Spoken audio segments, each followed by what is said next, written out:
Picture the city of Ur around 2400 BCE, smack in the middle of Mesopotamia, or as I like to call it, the Bronze Age's most happening neighborhood. It's early morning, and the ziggurat catches the first golden light of the sun, while the city slowly groans awake. You, gentle listener, are a well-respected barley merchant, and your donkey, named something noble like Humbuba, or maybe just Kevin, is patiently waiting nearby, ready for another day of loading and unloading sacks of ancient carbs. But before anyone can sell a single grain or carve a properly serious cuneiform receipt, three things must be in perfect working order: food, water, and waste. The trifecta of domestic bliss. Really, nothing says civilization quite like plumbing. Let's talk water. Romantic as it sounds to tell people your drinking source is the Euphrates River, you'd likely prefer something a tad cleaner than the upstream leftovers of someone else's laundry day. That's why ancient Mesopotamians and later city dwellers from Mohenjo-Daro to Minoan Crete got clever. In Ur, water was drawn from wells and stored in clay jars, cool, heavy, and bean-shaped, like the belly of a satisfied god. These jars were placed carefully in shaded courtyards to keep water from getting too warm, or worse, tasting like old sandals. Some large cities even had basic drains, stone-lined channels that whisked rainwater away so the streets didn't turn into soup Saturdays every time it rained, which was mercifully rare. Now, over in the Indus Valley, things took a quantum leap. Mohenjo-Daro, around 2500 BCE, flirted with the idea of indoor plumbing, a dream we hold dear even today. Houses there were constructed with private bathing rooms, not just bathtubs or jars dumped over your head, but actual drains that led outside to a system of baked brick sewer tunnels. Yes, that's right, tunnels. Real, honest-to-God sewer networks, a concept that wouldn't return robustly to Europe for another 2,000 years. The Great Bath of Mohenjo-Daro, with its watertight bricks and possible ceremonial soap rituals, was less a utilitarian structure and more of an ancient spa experience. One must imagine a very chill priest, draped in linen and good intentions, lowering himself into the bath with a look that said, "Ah yes, the water god shall be appeased, and so shall my back."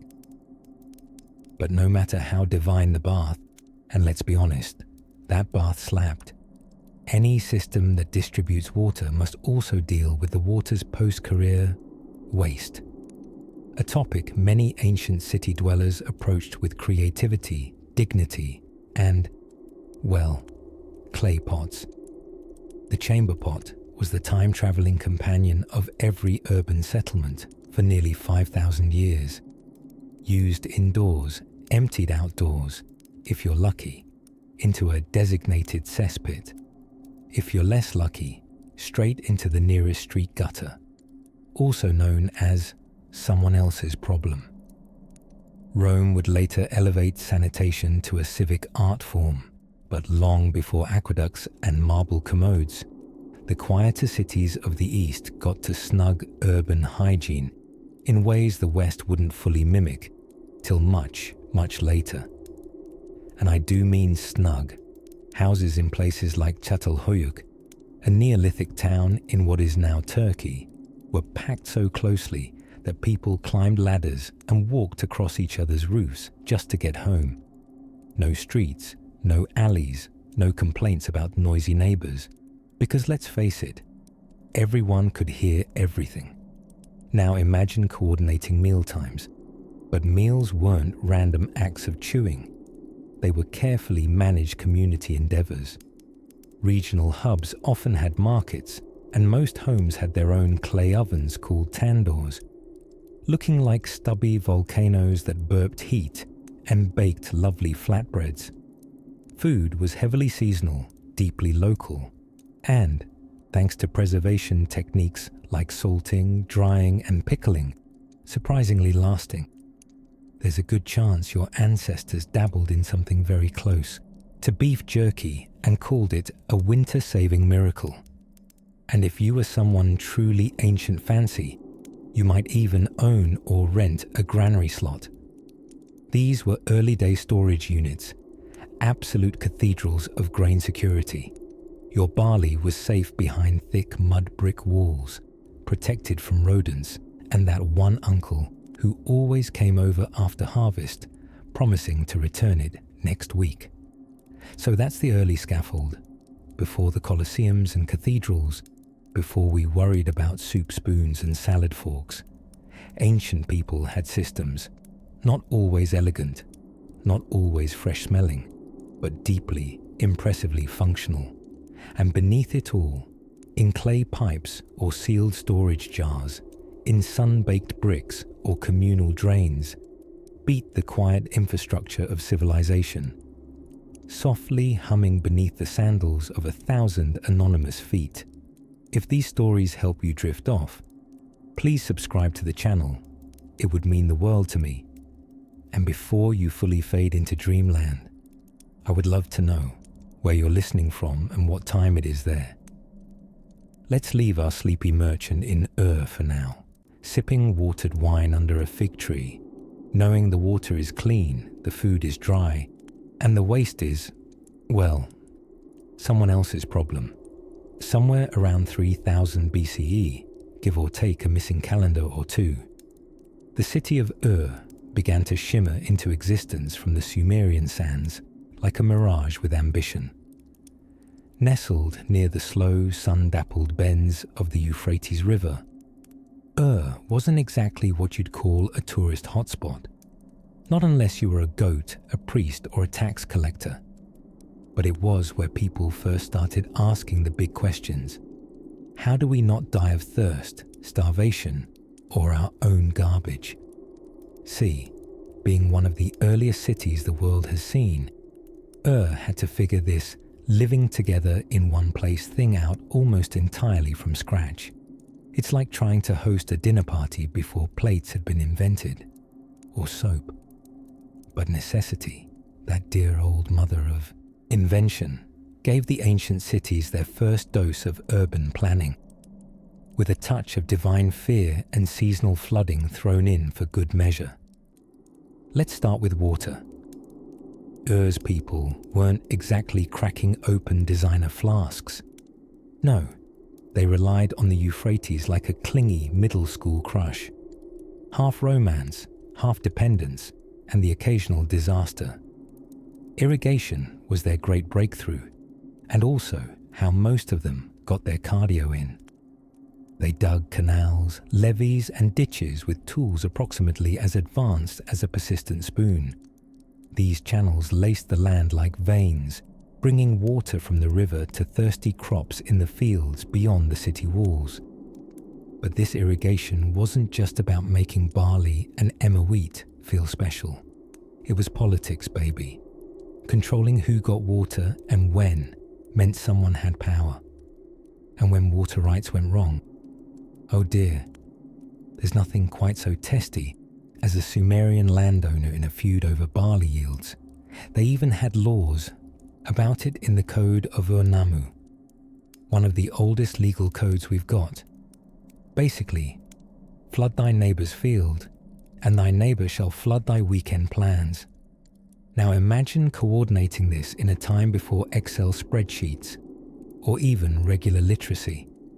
Messages were carved, not typed, and even then, only if someone could find an unoccupied clay tablet. The officials, who were somehow both bureaucrats and part-time priests, managed the floodgates and checked in on canal systems like a very muddy HOA. But it's one thing to get water into the city. The tricky part is getting it out after it's been used. Waste management in ancient cities is where creativity met desperation and a touch of denial. In as in many ancient cities, toilets came in all styles, from a hole in the floor to the more fashionable hole in the floor with drainage. The wealthier homes had simple clay pipe systems connecting to cesspits, which is just architectural bravado for a slightly less terrible hole. Waste was washed down with water, a delightful feature that unfortunately assumed the river had infinite patience. Spoiler, it did not. There were even rudimentary sewer systems that wound underneath some parts of the city. Dark, humid labyrinths where waste could flow and accumulate, sometimes spilling over during floods. And nothing says romantic evening walk like trotting through leftover spiritual offerings mixed with human refuse. As for solid waste, like broken pottery or, heaven forbid, last season's undesirable goat entrails, those got tossed into designated rubbish heaps or less designated street corners. The line between alley and landfill was flexible, like most rules when it smells bad enough. Now, food. You may be wondering how an ancient city like this kept bellies full when refrigeration was just a dream you have in the desert. Farming outside the city provided the wheat, barley, dates, and legumes, which were carted in via donkey-powered supply chains.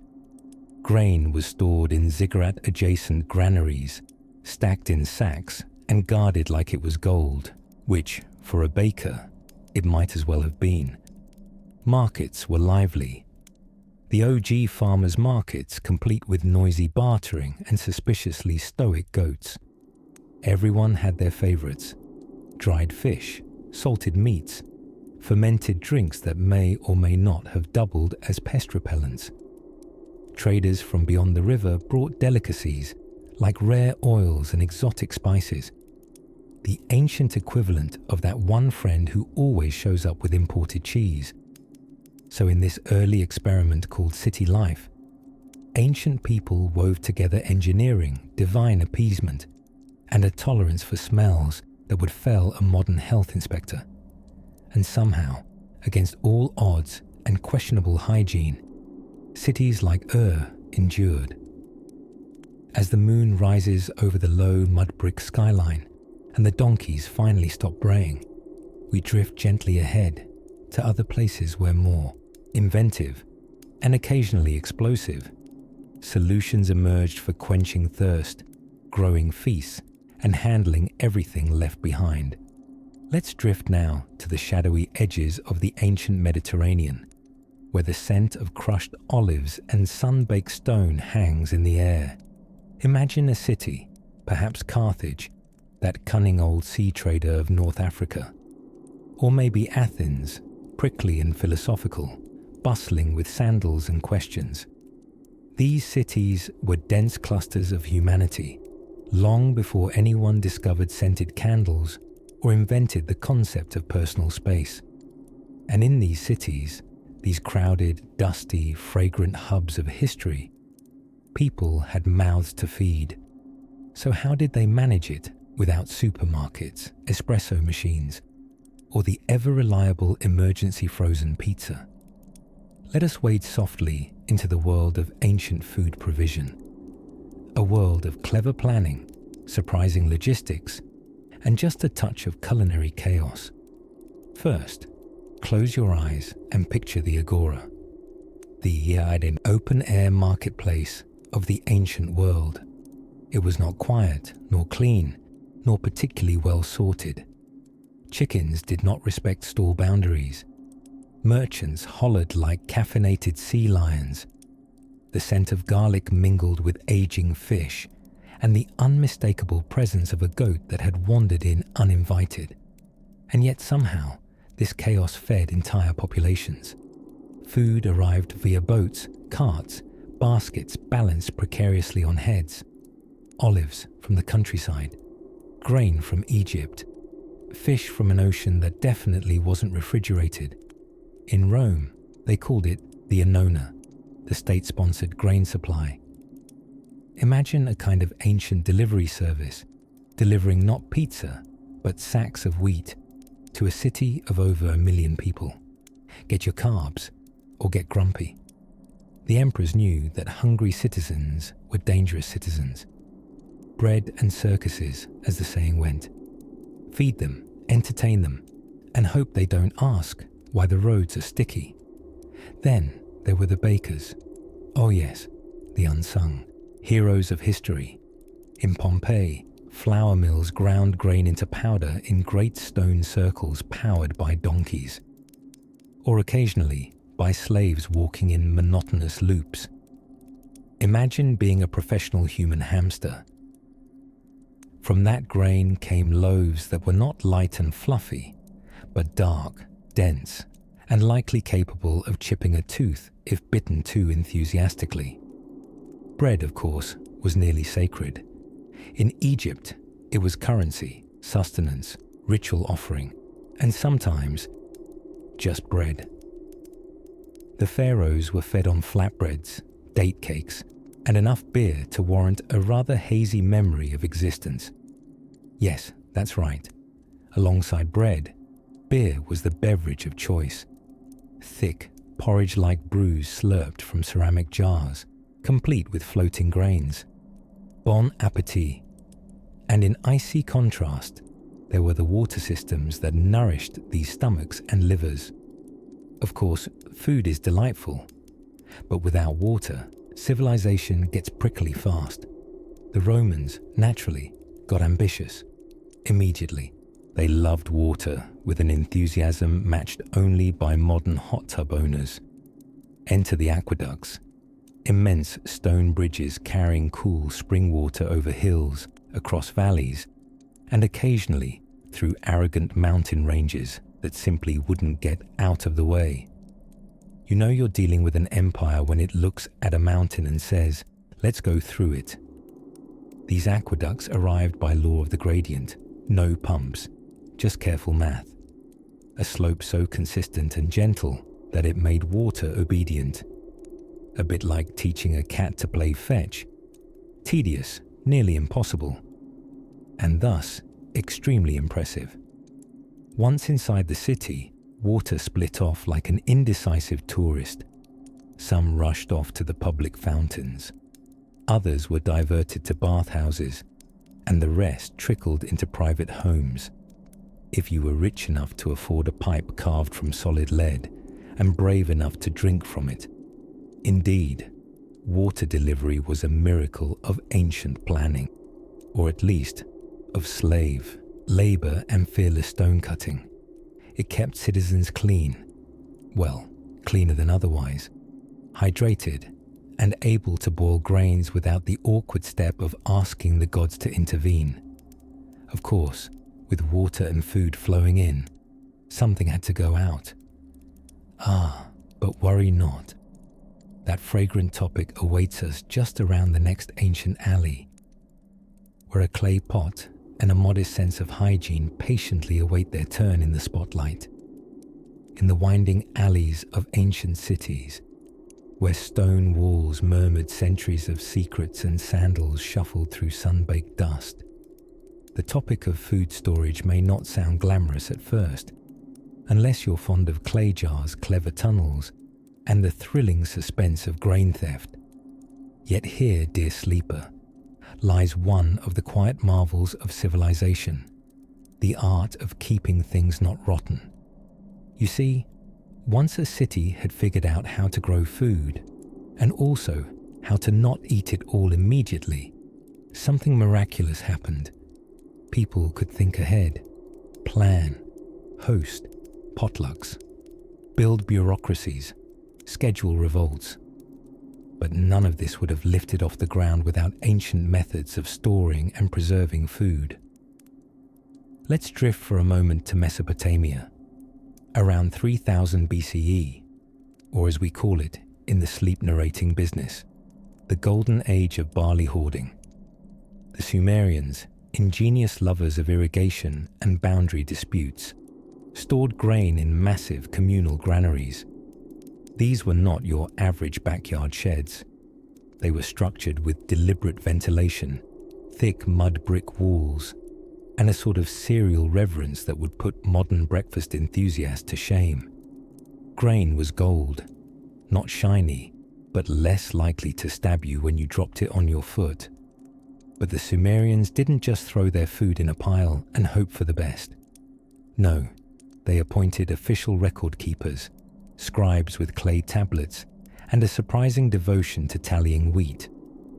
One tablet from the city of Umma details rations down to the cowpea.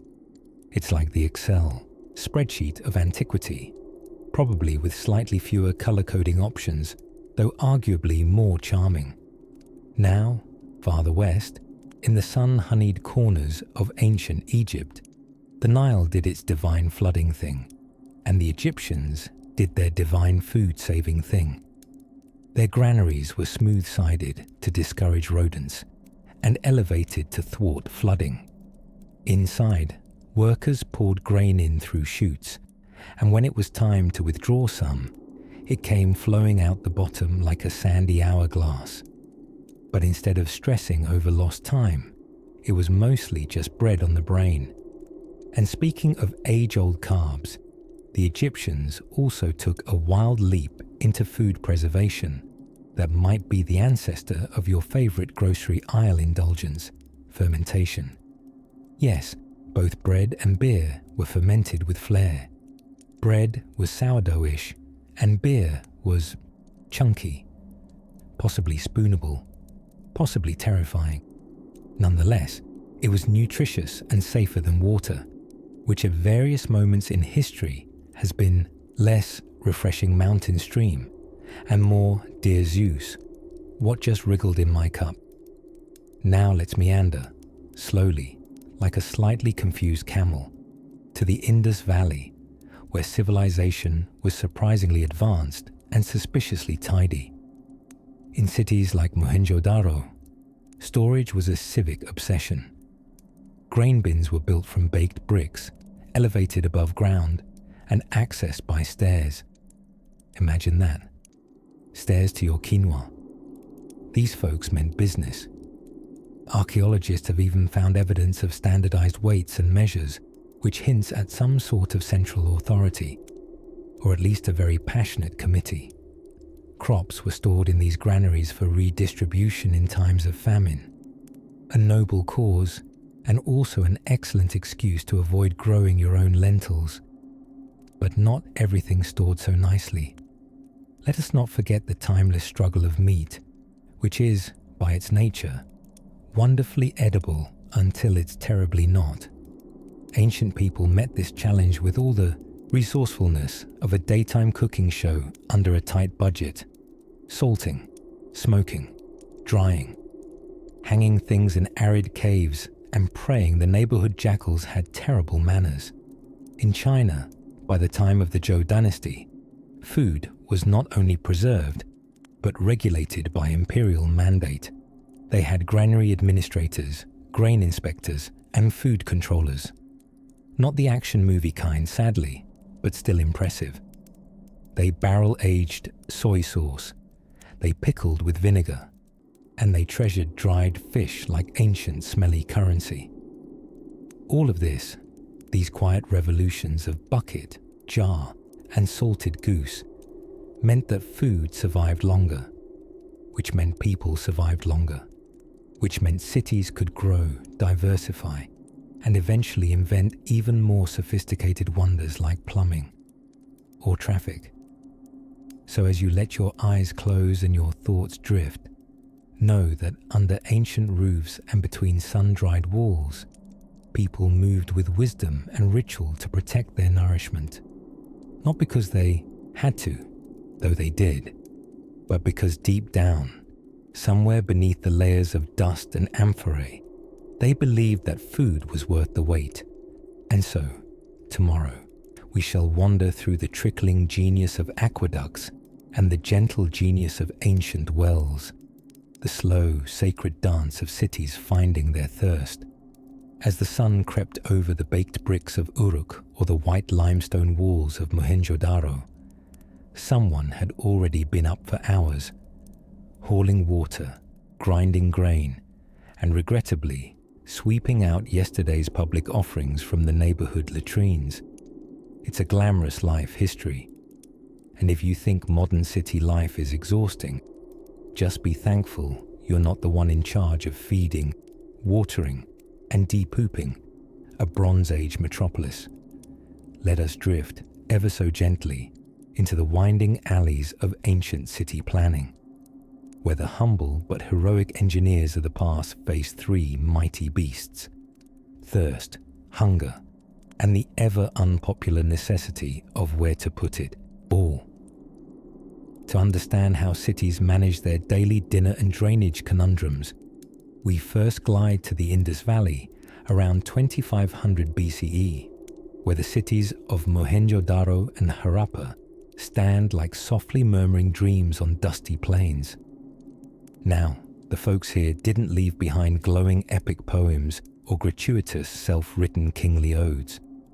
What they did leave was plumbing, which might not sound romantic, but trust me, it's the kind of innovation that sings lullabies to urban planners. These cities were surprisingly modern, with wide grid-pattern streets and even multi-story buildings. And beneath them, magic, or as we call it now, baked clay sewer systems. Each house had its own little washroom connected to a covered drainage channel. Imagine, over 4,000 years ago, someone looked at a puddle of suspiciously scented refuse and thought, you know what we need? A collective management system with gradient-based outflow. Truly, a dreamer. But these early sanitation engineers weren't working alone. The city itself joined in, with garbage chutes and public bins, and brick-lined wells that were as much community centres as they were water sources. Water flowed, waste disappeared, and people didn't have to step in anything that squished unpleasantly between the toes. Bliss. Meanwhile, across the world, lurking somewhere between contradiction and miracle, was ancient Rome, a city that could feed over 1 million people, yet still couldn't stop setting itself on fire. But that's for another night. For now, picture Rome's aqueducts stretching like stone arms across the hillsides, bringing water from mountain springs into the belly of the city. They weren't subtle. These were arches on arches, engineering opera, really. And the water, it didn't trickle. It gushed, it cascaded, and it filled everything from the emperor's bathtub to the local public fountains where commoners washed their tunics and, quite possibly, their pets. Rome's elite had private toilets that flushed with running water. Public latrines were more communal, bench-style, side-by-side, no dividers, and all the uninterrupted eye contact one might wish to avoid. To clean oneself afterward, a shared sponge on a stick, rinsed in salt water. Cozy. Feeding the city was its own logistical ballet. Grain was imported in bulk from North Africa, stored in enormous granaries, then distributed, or sometimes subjected to complicated schemes of bribery, politics, and theatrical complaining. Panem et circenses wasn't just rhetoric, it meant bread, literally. And when the supply chain hiccuped, the riots were impressively well attended. But for all their grand aqueducts and colossal seaports, Romans still had to deal with the joys of waste. Enter Cloaca Maxima. Sounds like a heavy metal band, but was in fact one of the world's earliest and most famous sewage systems. It ran like an underground river, sweeping away the city's secrets and sediments. A reminder that while Roman philosophers debated the meaning of virtue, someone else was down there shoveling the summer backlog. Heroism comes in many forms. Further east, the cities of ancient China managed their own complex hydraulics. The city of Chang'an, capital during the Han Dynasty, boasted underground ducts, water gates, and channels that fluttered like veins beneath the stone skin of the population. Rice doesn't grow on charm alone. It needs irrigation, coordinated floods, and oh so careful timing. Harmony after all, was more than a Confucian ideal. It was a plumbing principle. But whether you were sipping water from a covered well in Harappa, lounging at a Greek symposium with olives and wine delivered from countryside estates, or mopping up the drip, drip, drip of donkey cart deliveries on an Athenian morning, one humbling truth remains. Cities have always been hungry, thirsty, and just slightly messy. And so, under the yawning sky of civilizations past, we leave the brick-lined baths and starlit aqueducts behind, strolling softly towards something else cities could never do without. A good market. Not the shouting, crowded kind. No, the dreamy hum of morning trade, where onions glint in the haze and someone is always trying to sell you a slightly dented amphora. But that gentle story of food stalls and salt routes awaits us just around the next quiet corner, in the hush of the ancient world, as the stars blinked above cities built from sand, stone, and spectacular ambition. There was one thing that kept even the cleverest rulers awake at night, a problem so persistent, so pungent, that even the pharaohs probably wrinkled their royal noses. Yes, it was waste. Waste, humanity's most humble legacy. For every glorious temple raised to the heavens, there was a stinking pile of what do we do with this, festering quietly in the alley. Managing waste in ancient cities was less about sanitation and more about survival. After all, nothing says crisis quite like a blocked drainage system in midsummer Babylon. Now, let us gently tiptoe, on well-swept stone streets no less, into the aromatic reality of ancient urban waste management. And let's begin where any conversation about dirt and disposal rightfully should, in the thriving metropolis of Mohenjo-Daro, around 2500 BCE. Ah, Mohenjo-Daro. The name rolls off the tongue like a dusty lullaby from the Indus Valley. These folks were surprisingly modern in their approach to messes. Their cities had grid-like planning, homes with bathrooms and, my personal favorite, drains. Actual drains, with covers, connected to a slightly moody but purposeful sewer system. It's as if someone walked around ancient India with a clipboard muttering, "No civilization is complete without somewhere for the water to go." Every home, no matter how humble, had a waste disposal chute or a drain channel that directed, shall we say, organic contributions away from the living quarters and into a brick-lined sewer. Now, the precise placement of toilets varied, from marvelous holes in platforms to elegantly situated ceramic pots. But the message was clear. We've built a city. Let's not swan dive straight into chaos.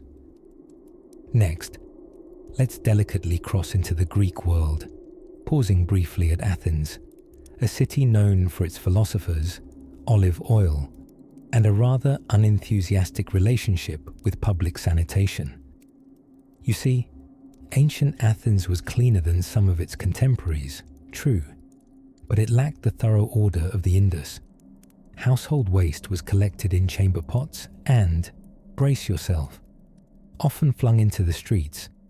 But, to be fair, they warned each other with a cheerful ekumen, which roughly translates to heads up, or more literally, we're doing it. Despite such unceremonious methods, Athens did make an effort.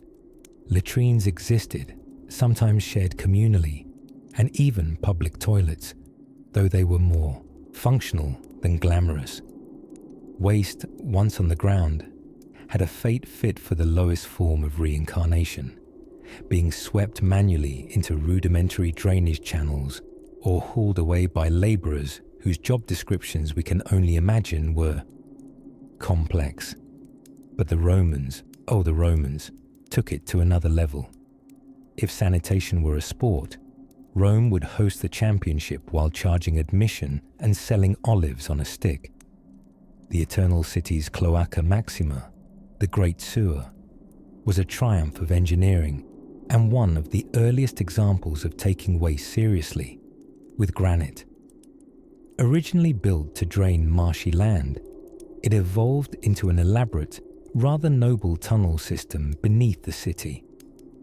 Public latrines, available for the pedestrian price of nothing at all, featured long marble benches with keyhole-shaped openings. Users sat side by side, sharing both gossip and gastrointestinal relief, while water trickled below, washing away the evidence like a gentle Roman lullaby. Sponge, sticks, yes, that was a thing, were used in lieu of toilet paper and placed communally in vinegar baths for the next brave soul. Thus, historians agree, some things from the past can rightly stay in the past. In wealthier Roman neighborhoods, private latrines existed, sometimes even within villas, connected via clay pipes to cesspits or running water. Not everything was serenely efficient. Some pipes leaked, ruins clogged, and now and then, the system sent up a surprise visit in the form of sewer gas. Still, for a world without flush buttons, they did astoundingly well.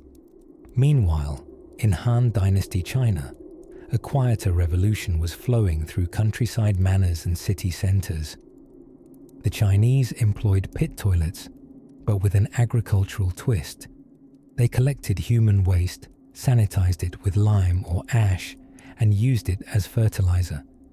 They even gave it a lovely name, night soil, which sounds almost poetic, until you realize it was a polite way of saying, quite literally, the stuff we carry around in buckets at dusk.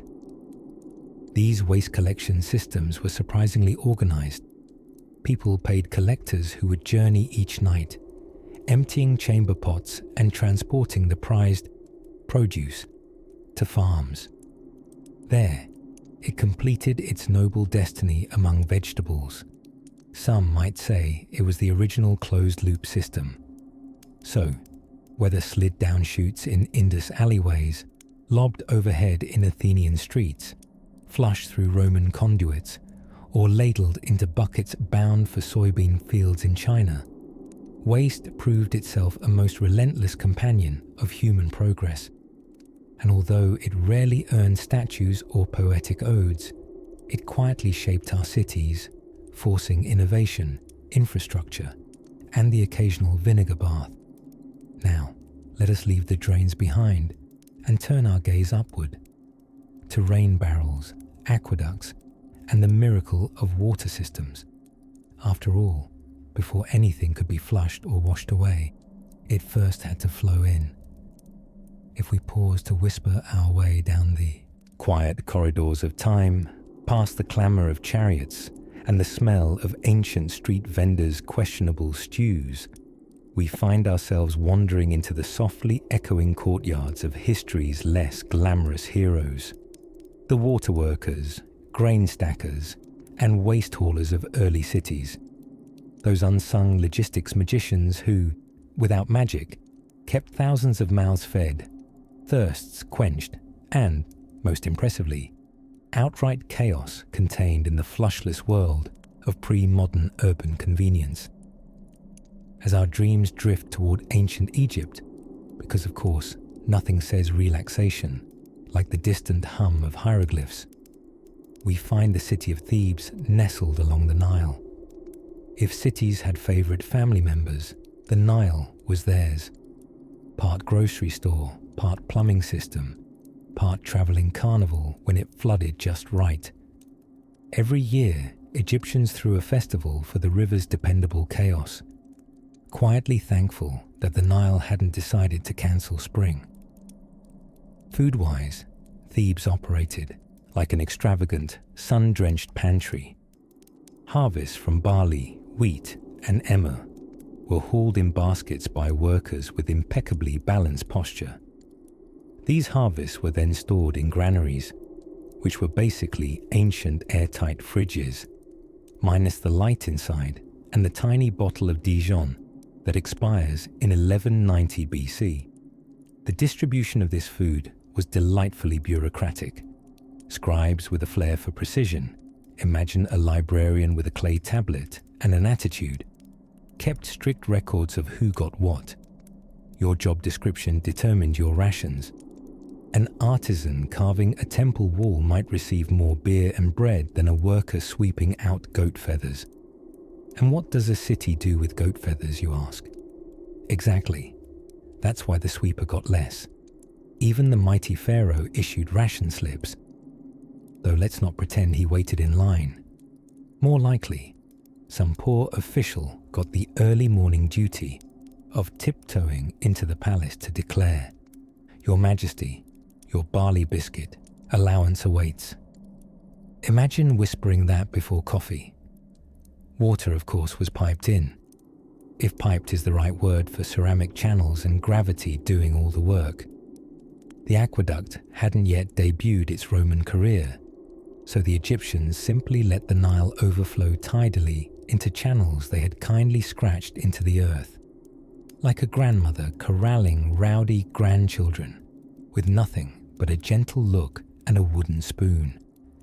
And when fresh water wasn't available, well, beer. Essentially river water filtered through grain, fermented for safety, and served with breakfast. Yes, children drank it too.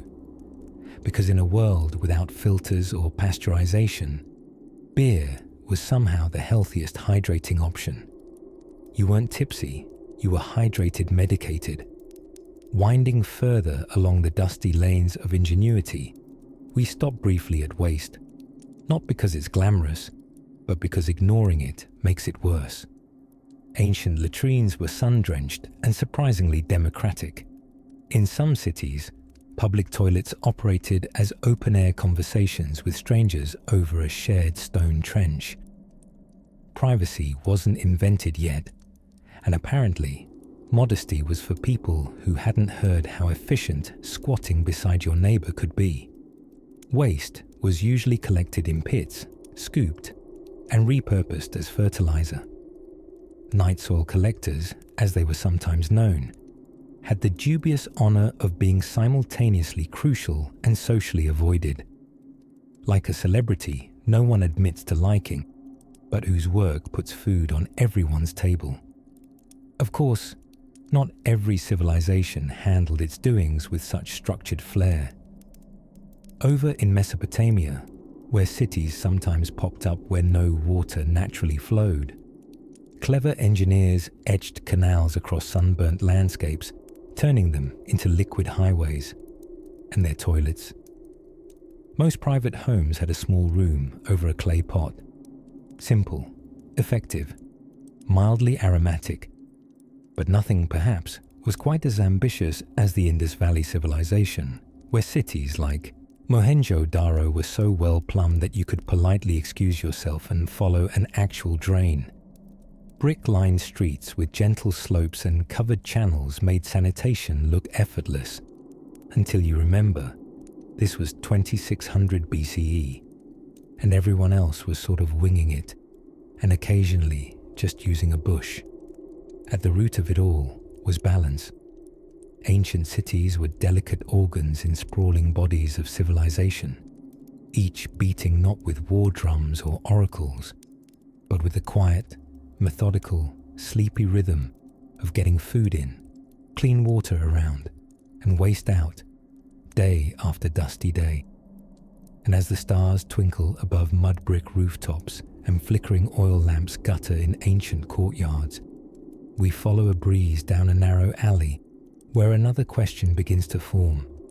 How, in all their ancient wisdom and dust-covered blueprints, did cities decide where to put everything? A soft corner of urban planning awaits. As twilight stretches across the sleepy plains of time, we gently tiptoe into the fragrant and occasionally pungent world of public marketplaces. Ah yes, the ancient markets, the bustling bellies of bygone cities where bread met barter, fish met gossip, and waste rather rudely introduced itself to everyone's sandals. You see, organizing food in ancient cities wasn't just about growing it or storing it. It was about serving it, selling it, and, let's face it, occasionally flinging it out the window. Picture an afternoon in Athens around 400 BCE. Sunlight bounces off marble columns, the air is laced with olive brine, and somewhere, someone is very aggressively debating Plato over figs. Welcome to the Agora, a marketplace so chaotic that pigeons had to develop street smarts just to survive. Stall after stall offers everything from salted fish and lentils to honey cakes sticky enough to glue a debate together. And for organization, let's just say they did their best. Fish vendors were herded into one zone to keep their enthusiastic aromas from mingling too enthusiastically with the fresh herbs or textiles. Of course, not all agoras or forums or bazaars were equal. In mighty Rome, that self-proclaimed eternal city teeming with ambition and sandals, the marketplace, or forum boreum, was every bit as dramatic as you'd expect. Butchers carved up meat with theatrical flair, and bakers hawked hot loaves so crusty they might qualify as mild blunt weapons. The Romans were methodical about market logistics. They had weights and measures inspectors, food quality laws, and even early forms of market licensing. Yes, bureaucracy has always had a long, suspicious nose in your shopping bags. And when things went wrong, say, an overly mature basket of oysters began serenading the entire street, a public slave or a night watchman might be dispatched to resolve the matter. Imagine being ancient sanitation staff at the Roman fish market. Frankly, every day's a Monday. Meanwhile, far to the east, in the Tang dynasty's capital of Chang'an, once the most populous city on earth, food markets took on a more structured serenity. Carefully walled neighborhoods designated specific zones for different foods, and market inspectors walked the avenues like wise, noodle-powered sheriffs. Shops offered everything from fermented soybeans to plums pickled into oblivion. Prices were occasionally fixed by the state to avoid the chaos of haggling prices during lunch hour. But if you were looking for exotic culinary adventure, say dried camel meat or peppercorns that would make your ears dance, nothing could beat the ancient Silk Road crossroads of Samarkand. Caravanserais bustled with spices, wine, and dried fruits, while the air itself tasted faintly of cumin and horses. Barter here was not merely transaction. It was diplomacy conducted with raisins and multilingual hand gestures. As for the less glamorous side of markets, the scattered crumbs, fish innards, discarded banana-like objects that were definitely not bananas. Waste management was, well, creative. In some cities, pigs roamed the streets, acting as oinking, squealing sanitation employees, often unpaid. In London's medieval markets, a little ahead in our timeline, but worth a peek, there were actual laws against dumping rotten food into the street, which of course meant everyone dumped it in alleys instead. Cities that grew wealthy often developed finely tuned systems to clean up market refuse. The Aztecs, ever resourceful, had sweeping crews patrolling their immense market of Tlatelolco, one of the largest in the pre-Columbian world. With thousands of stalls and more produce than a suspiciously large Whole Foods, the market thrived on carefully enforced cleanliness. Fail to follow the hygiene rules, and you might find yourself repurposed into an example. Back in Egypt, thoroughfares near markets often had strategically placed canals, or, if we're being honest, long, shallow puddles pretending to be canals, into which animal remains, vegetable scraps, and the occasional lost sandal would be tossed, slowly drifting toward the Nile like unwanted gifts returning to sender. Surprisingly effective. Also, highly aromatic. Even food storage had to be clever in cities constantly dodging the sun's attempts to cook lunch early. Underground granaries, clay storage jars, and clever ventilation systems kept plagues at bay and supplies edible. The Inca, for instance, genius logisticians without so much as a single wheel, invented cold storage at high altitudes. They used Andean breezes and altitude as nature's own refrigerator, storing potatoes and meats in holes so frosty they gave up any hope of rotting. The truth is, beneath the cheerful chaos of ancient marketplaces lay thoughtful planning, trial and error engineering, and just enough organized panic to make it all work. People were clever, hungry, but clever. And as the vendors wind down, as the last lentils are scooped and the last fish discussed, the markets fall quiet. Crates are stacked, stray cats prowl, and somewhere, a merchant dreams of finally getting a fair price for that slightly expired wheel of cheese. Yet cities never truly sleep, and tomorrow, those food-laden streets will wake once more, just like the people. But for now, maybe we should linger a moment longer, drifting toward another dreamy corner of ancient urban life, where water wasn't just for drinking, but a matter of meticulous infrastructure. In the golden twilight of the Indian subcontinent, a city once sparkled like a well-organized spreadsheet. Tidy columns, neat rows, all perfectly symmetrical. We speak now of Mohenjo-Daro, one of the shining jewels of the Indus Valley civilization. Somewhere around 2500 BCE, its inhabitants figured out what modern apartment buildings sometimes still struggle with: how to give everyone a bath and a flushing toilet. You see, the inhabitants of Mohenjo-Daro were not just early city dwellers.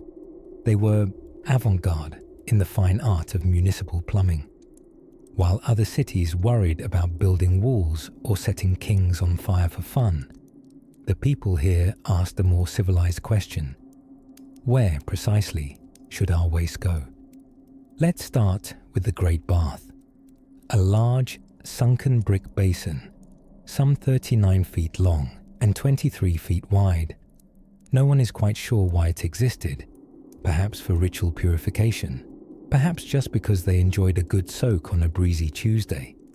Regardless, it was entirely watertight, thanks to clever layers of bitumen sealant. Around it stood other rooms and platforms, with staircases descending like an invitation to serenity. Who knew that ancient engineers were moonlighting as interior decorators?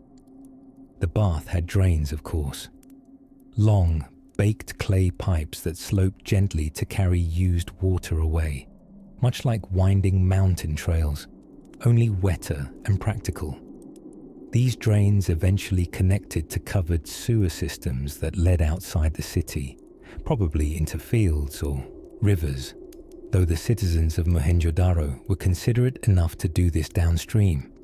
After all, nobody enjoys a surprise in their drinking water. You're probably wondering, how did they get that water in the first place? No modern-day faucets or buttons to mash in frustration. Instead, they relied on impressively deep wells. So many, in fact, that some scholars romantically call Mohenjo-Daro the city of wells. Dug into the earth with almost obsessive neatness, these wells were community hotspots. Not for gossip, really, though who's to stop Auntie Leela from making remarks, but for lifeblood itself. Clean, fresh water hoisted up in buckets. Some wealthier homes boasted private wells, and what can only be described as ancient ensuite bathrooms.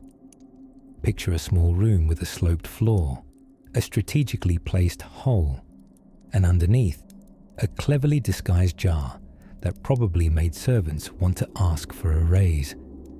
Still, considering this was nearly 5,000 years ago, a household flush system, of sorts, was nothing short of genius. But let's not forget the rest of the city. Nearly every house was connected to a drainage system. Covered drains ran along the main streets, collecting wastewater and, how shall we put this delicately, less watery waste from homes. It all slid obediently downhill, past rows of square brick houses and curious goats, toward the city's waste management area, that is, a polite distance from bedrooms. These weren't hapless geniuses working in isolation. No, something larger was at play: urban planning. The city was built on a grid, with wide boulevards and perpendicular lanes, as if the architects had rediscovered graph paper. The drainage pipes were built before the houses, implying that the city shapers weren't just thinking ahead, they were positively diagramming their dreams. Now, all of this raises a soft question for your sleepy mind. How on earth did they know where to put things without satellite mapping, or even a decent compass? The answer lies in observation, cooperation, and perhaps someone in a linen tunic with an eye for gradients. Granted, not everything was paradise. We don't know what their waste smelled like, and perhaps it's best to avoid imagining. Surely, manual labourers had the unenviable job of checking clogs or replacing cracked pipes. Ancient plumbers, quietly heroic in their own right. Picture a fellow trundling along with a length of bent copper and a determined look, hoping to keep blockages at bay. What's most astonishing, though, is that this system functioned without a monarchy issuing public decrees or a sanitation department with matching uniforms. It emerged from a culture that prized efficiency and shared responsibility. It was, all told, the world's first quiet sanitation revolution, delivered not by blaring armies or edicts, but by drains and baths, clay pipes and thoughtful design. And after a long day of commerce, grain storage, and probably trying not to step in anything unpleasant, the people of Mohenjo-Daro might have drawn water from their well, rinsed the dust from their feet, and gazed up at the stars above the neatly squared rooftops. A clean city is a peaceful city, after all. Now, before we drift further into the night, let's softly turn our attention to the city that rose from dust and dictated diets with divine flair. In the blue hush of ancient evenings, when the sun dipped behind distant hills and the city's shadows stretched out like sleepy cats, the heart of civic life could often be traced, not to temples or towers, but to the humble market square. There, among baskets of figs and amphorae sloshing with wine, you'd find ancient urbanites undertaking the most essential of survival tasks, chatting about olives. Now, food management in ancient cities wasn't just about knowing when to harvest your lentils. It was a sprawling, messy, surprisingly bureaucratic ballet. While war and philosophy may have captured the poet's attention, the real daily drama unfolded at food distribution warehouses, somewhere between a grain ledger and a stern-faced official named something like Marcus the Accountable. Start in Mesopotamia, where ziggurats graced the skyline and the average household owned approximately 4.2 goats. Around 1800 BCE, Babylonian cities maintained central granaries with more inventory control than a modern chain grocery store, though with fewer plastic bins and decidedly more clay tablets. Scribes, hunched over like scholarly turtles, recorded incoming and outgoing grain by pressing cuneiform symbols into wet clay, a timeless combination of tax records and finger painting. The whole process was overseen by temple administrators who handled food, storage, and sometimes marriages, because why not consolidate operations? These centrally managed systems kept the city from tipping into famine after a bad harvest, or an overly aggressive goat uprising. Then we have the Egyptians. Ah yes, the Nile, the river that watered not just crops, but also 1,000 bureaucratic dreams. Each year, as the Nile predictably flooded its banks, like a guest who overstays at brunch, it deposited nutrient-rich silt, allowing for bountiful harvests.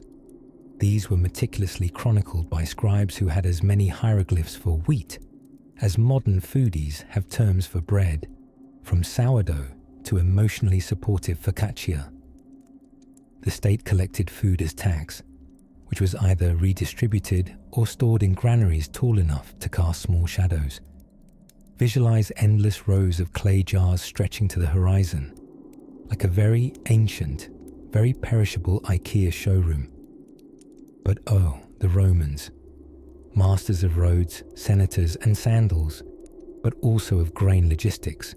By the 1st century BCE, Rome had outgrown its ability to feed itself.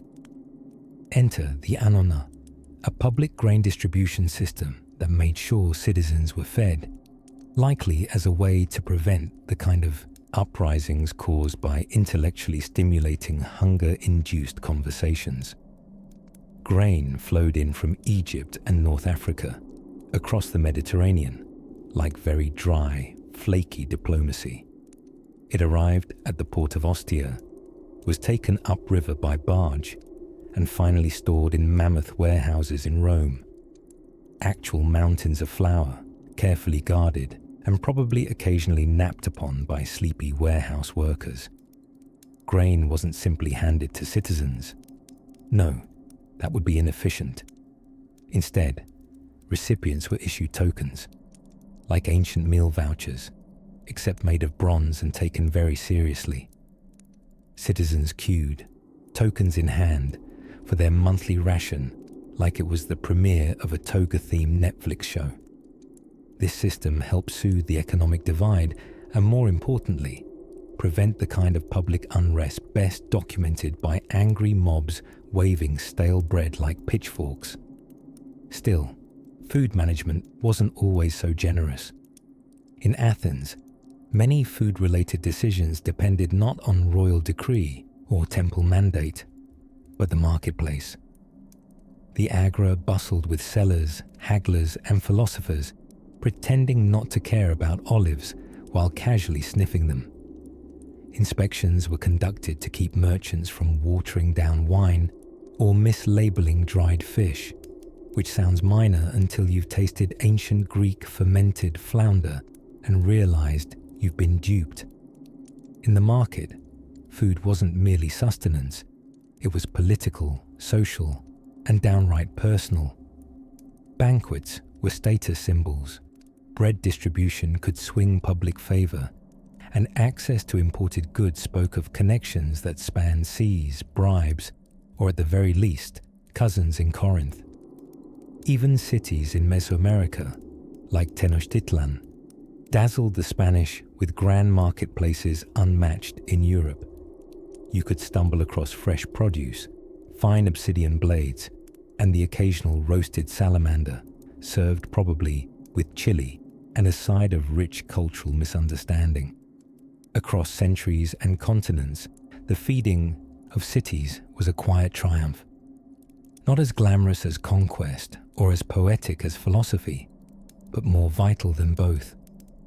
And all of it managed by clever minds, calloused hands, and more record-keeping than one might expect in a world with no Excel spreadsheets. Now, our food's been rationed, our amphorae are topped off, and the city's markets begin to wind down beneath the amber glow of evening. As we linger here, among the murmurs of merchants and the last flickers of torchlight, perhaps it's time to peek into how these same cities quench their thirst, through aqueducts, wells, and a surprising fondness for fountains. In the quiet hush of ancient alleys, beneath sandstone thresholds and terracotta-tiled rooftops, lurked an unsung hero, the storage jar. Not flashy, not boastful, just a humble vessel holding the key to a city's survival. Grain, dried fish, olive oil. These were the treasures of early urban life, hoarded not for greed, but necessity.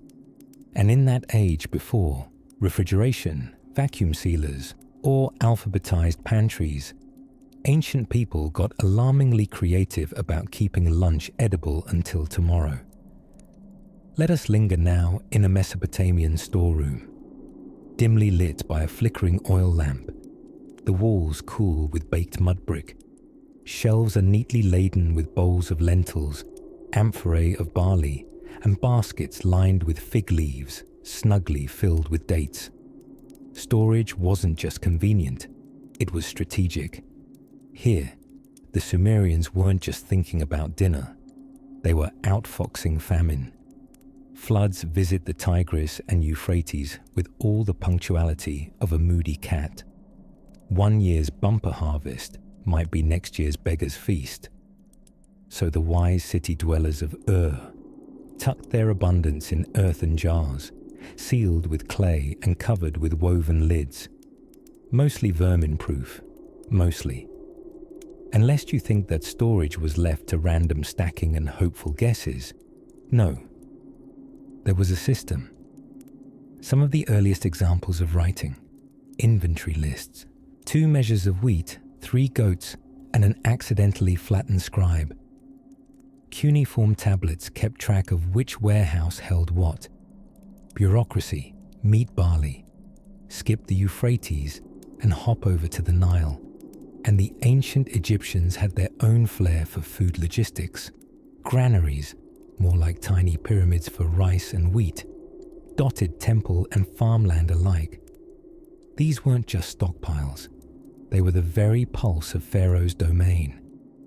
During the annual flooding of the Nile, fields surrendered their seeds to water, and so the flooded months meant dining on last season's prudence.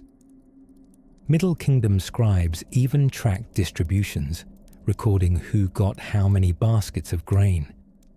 Picture-weary accountants with reed pens and impressive wigs, squinting by lamplight, scribbling debits and lentils. One might imagine a sarcastic clerk murmuring, "Another shipment for priest Hotep. Must be nice, being that holy and that hungry." Meanwhile, amongst the hills of Anatolia, the ancient city of Çatalhöyük, about 9,000 years old, but whose counting, had a clever approach. Built-in storage bins. That's right, you walked into your home, ducked past the clay hearth, and voila, wall cubbies full of grain and hazelnuts. Homes doubled as pantries, because honestly, who wouldn't want to sleep 10 feet from their next meal? Though admittedly, the ambiance suffered slightly when dried fish was involved. In colder climes, like the settlements of Neolithic Europe, preppers of yore dug storage pits, dug deep, lined with grass or straw, and sometimes thoughtfully covered with a stone slab. Early root cellars, if you will, and probably an excellent surprise for any unfortunate deer who wandered a bit too curiously. Over in ancient China, the Zhou dynasty did things with flair and philosophy. State-run granaries served not only as backup fridges, but also tools for economic balance. Bad harvest.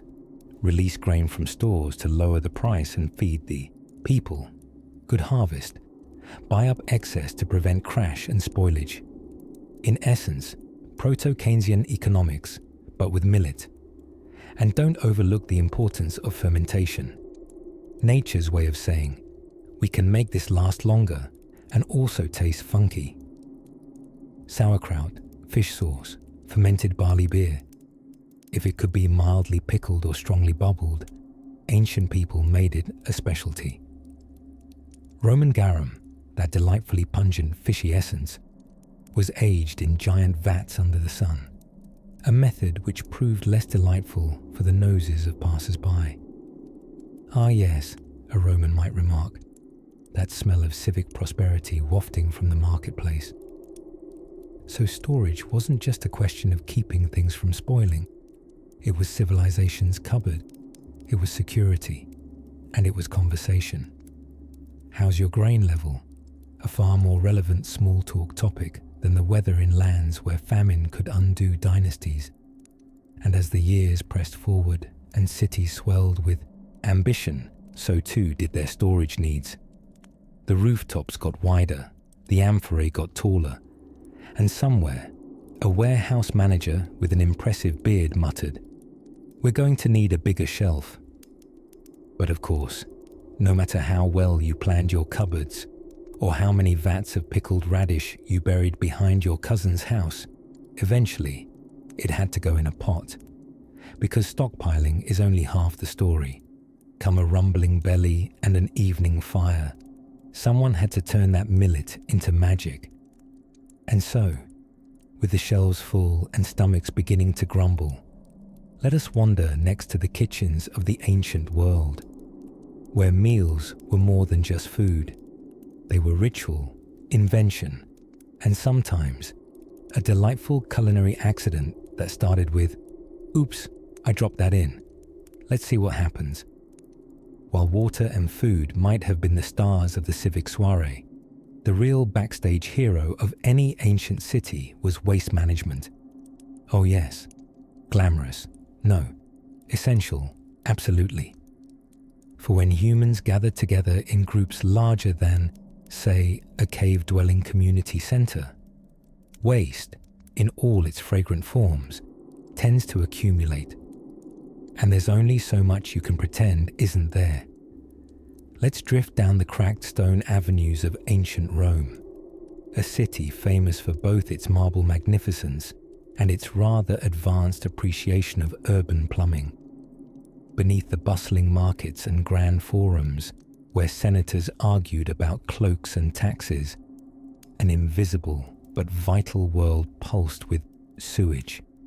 Enter the Cloaca Maxima, which sounds like a Roman superhero but is, in fact, one of the earliest known sewage systems.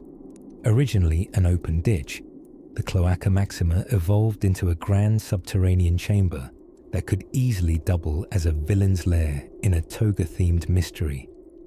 It sluiced away storm water and all manner of unmentionables from the city streets, carrying it off toward the Tiber River with the relentless work ethic of someone trying to clean before unexpected company arrives. And in a way, that's exactly what it was. Rome didn't want to smell like disappointment when dignitaries arrived. But things weren't always so refined. Before cities hooked up proper plumbing, most folks simply tossed their waste, liquid or otherwise, straight into the street. In medieval towns, the phrase "look out below" was less a playful warning and more a sincere piece of daily advice.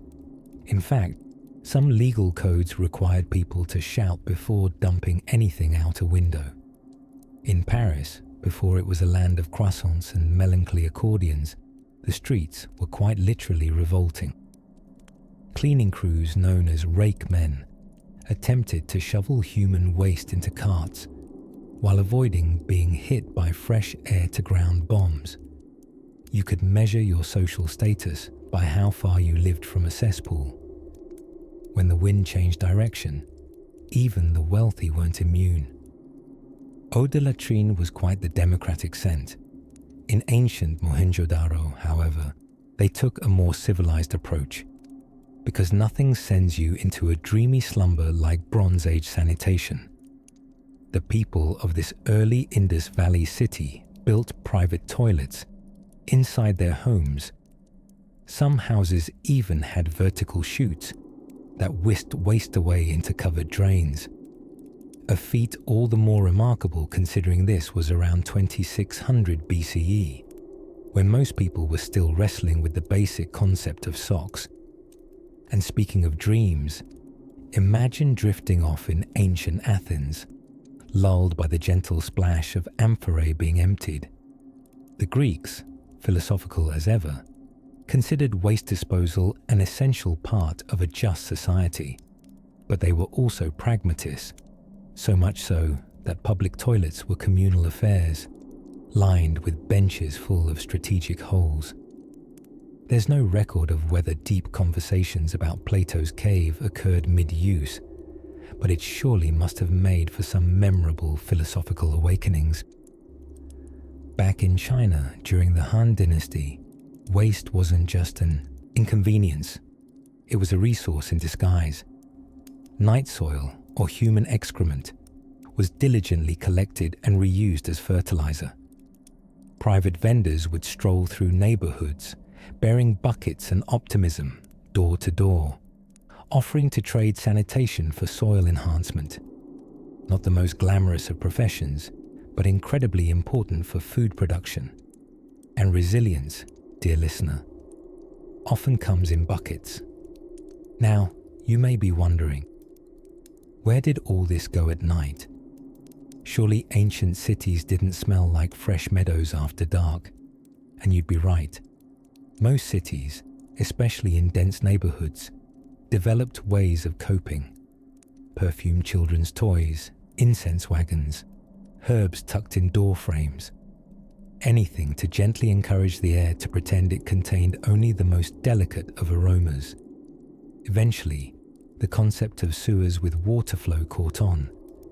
Medieval Islamic cities like Baghdad built underground channels, khanats and sewers to carry both water and waste. They even had inspectors called muhtasibs, who ensured people didn't say, dump something horrifying into the water supply, or build a rogue latrine next to a bakery.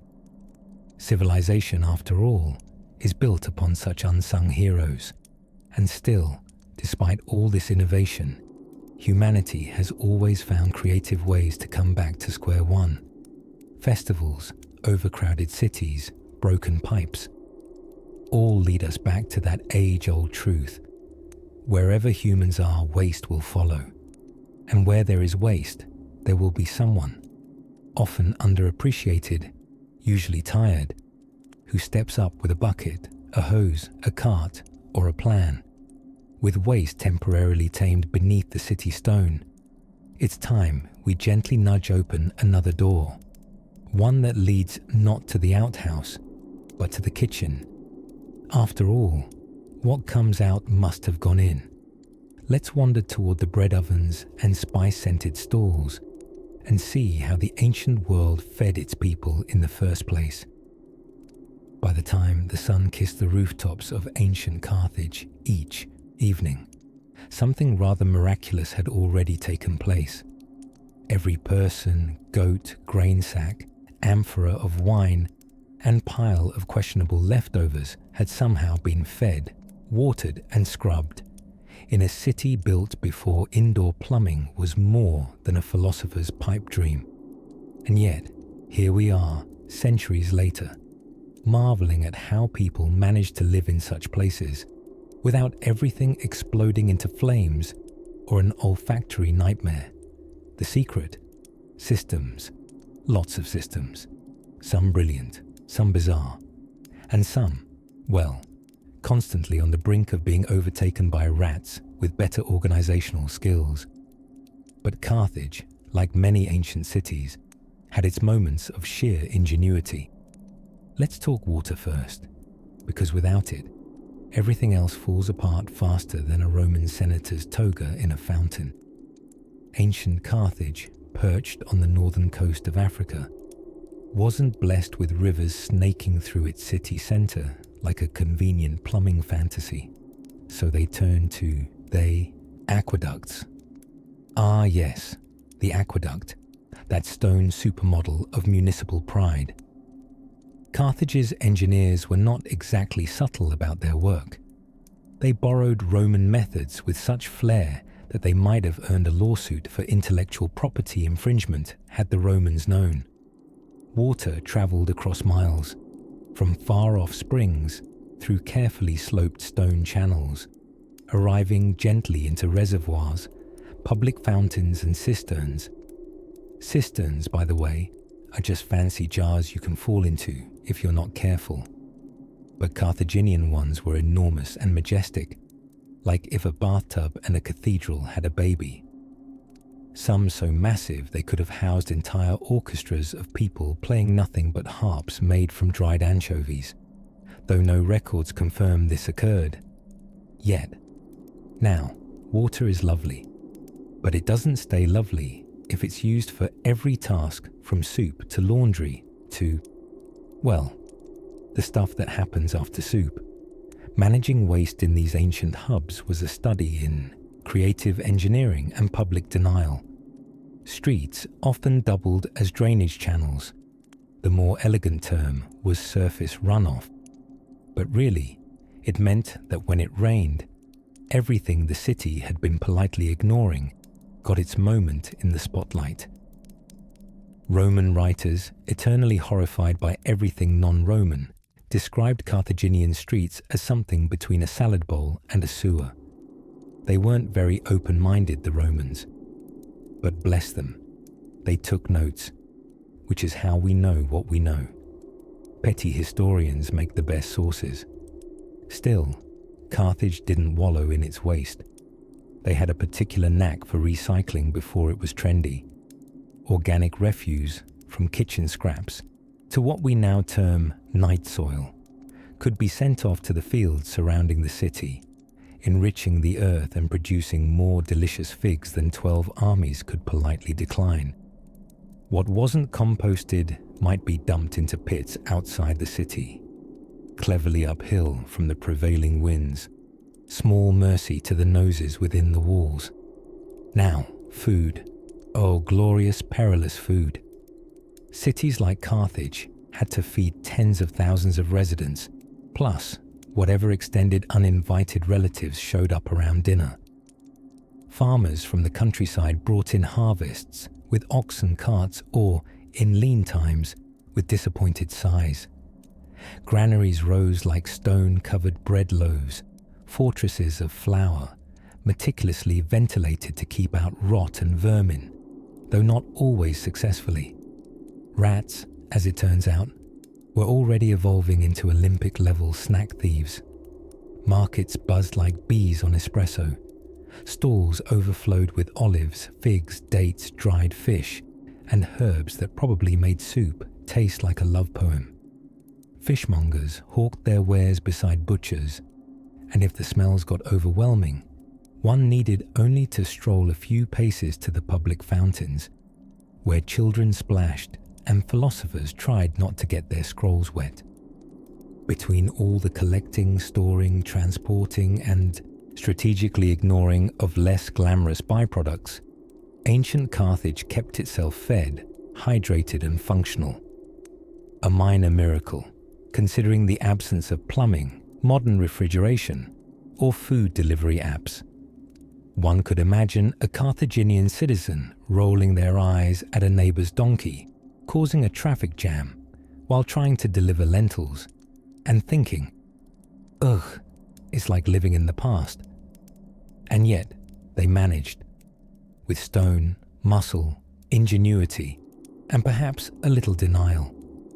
While our modern cities glide on invisible networks of pipes and wires, ancient metropolises clanked along with noisy carts, gossiping neighbors, and an endless supply of amphorae.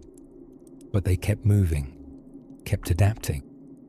And as the sun set behind the walls of Carthage, the cool evening breeze swept the heat from the stones, carrying with it the distant chatter of market stalls closing and families gathering around oil lamps. Somewhere beneath it all, tucked inside cistern stones and granary bricks, a quiet kind of brilliance hummed on. The brilliance of city builders who fed thousands using little more than clever stonework and a confident throw of the dice. And if you listen closely, just past the echoes of scuttling rats and amphora lids, you might just hear the next gentle footstep down the winding alley of time, toward another city, another way of living, and perhaps a system so strange it worked only because no one told it not to. In the quiet alleys of ancient cities, past the spice sellers, the bronze merchants, and that one fellow who insists his cousin invented lentils, there thrummed the gentle, fragrant heartbeat of public bathhouses. And oh, how fragrant they could be. Yes, it's time we turn our sleepy gaze to a rather steamy subject. How the ancients managed both their hygiene and their need for, shall we say, communal relaxation. You might be dozing off already, but stay with me.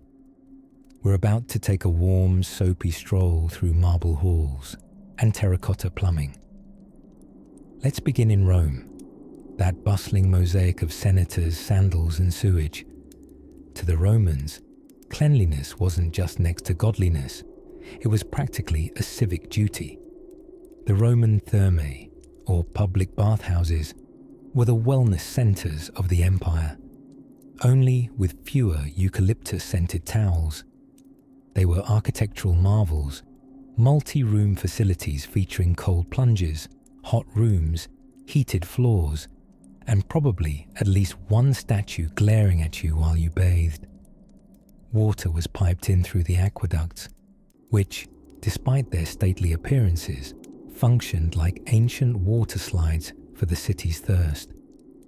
Underneath the bathhouse floors ran channels where slaves would stoke fires to keep the caldarium, the hot room, as toasty as a summer's day in Sicily. No need to tip your hot yoga instructor here. Just bring your strigil, a curved bronze tool used to scrape off layers of sweat and dust. Truly, nothing says self-care like exfoliation via blunt instrument. Interestingly, these public bathhouses weren't just Roman spas with body odor. They served as hubs for gossip, business, and dramatic sulking. If you had something on your mind or stuck on your back, you could talk it out while being rubbed down with olive oil, which, incidentally, was also used to fuel lamps, polish furniture, and occasionally confuse archaeologists. Now, you may be wondering how they kept all that water clean. The answer is, well, they didn't always. Water flowed continuously in and out, which helped a bit. But as a general rule, you wanted to be first in the bath, not 47th after a particularly enthusiastic gladiator.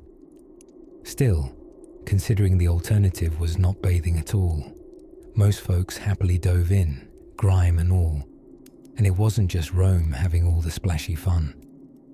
Far to the east, in the Indus Valley, cities like Mohenjo-Daro had their own version of wellness luxury. Their Great Bath, possibly the world's earliest public pool, had a sophisticated drainage system, watertight brickwork, and steps on both sides so you could enter feeling graceful, even with your knees popping like an old door hinge. Bathing in the Indus Valley wasn't just recreational. It may have had spiritual undertones, a ritual of cleansing one's body and soul before tackling the daily complexities of Bronze Age bureaucracy. Meanwhile, in ancient Greece, the approach to bathing was slightly less aquatic. While gymnasiums often featured cold baths, the Greeks were champions of dry cleaning. Not their tunics, those were scrubbed elsewhere, but themselves. They'd coat their skin with oil, wrestle for a bit, as one does, and then scrape it all off with a strigil, much like peeling a stubborn fruit. The ancient version of a wellness influencer. Oiled, aloof, and very, very shiny.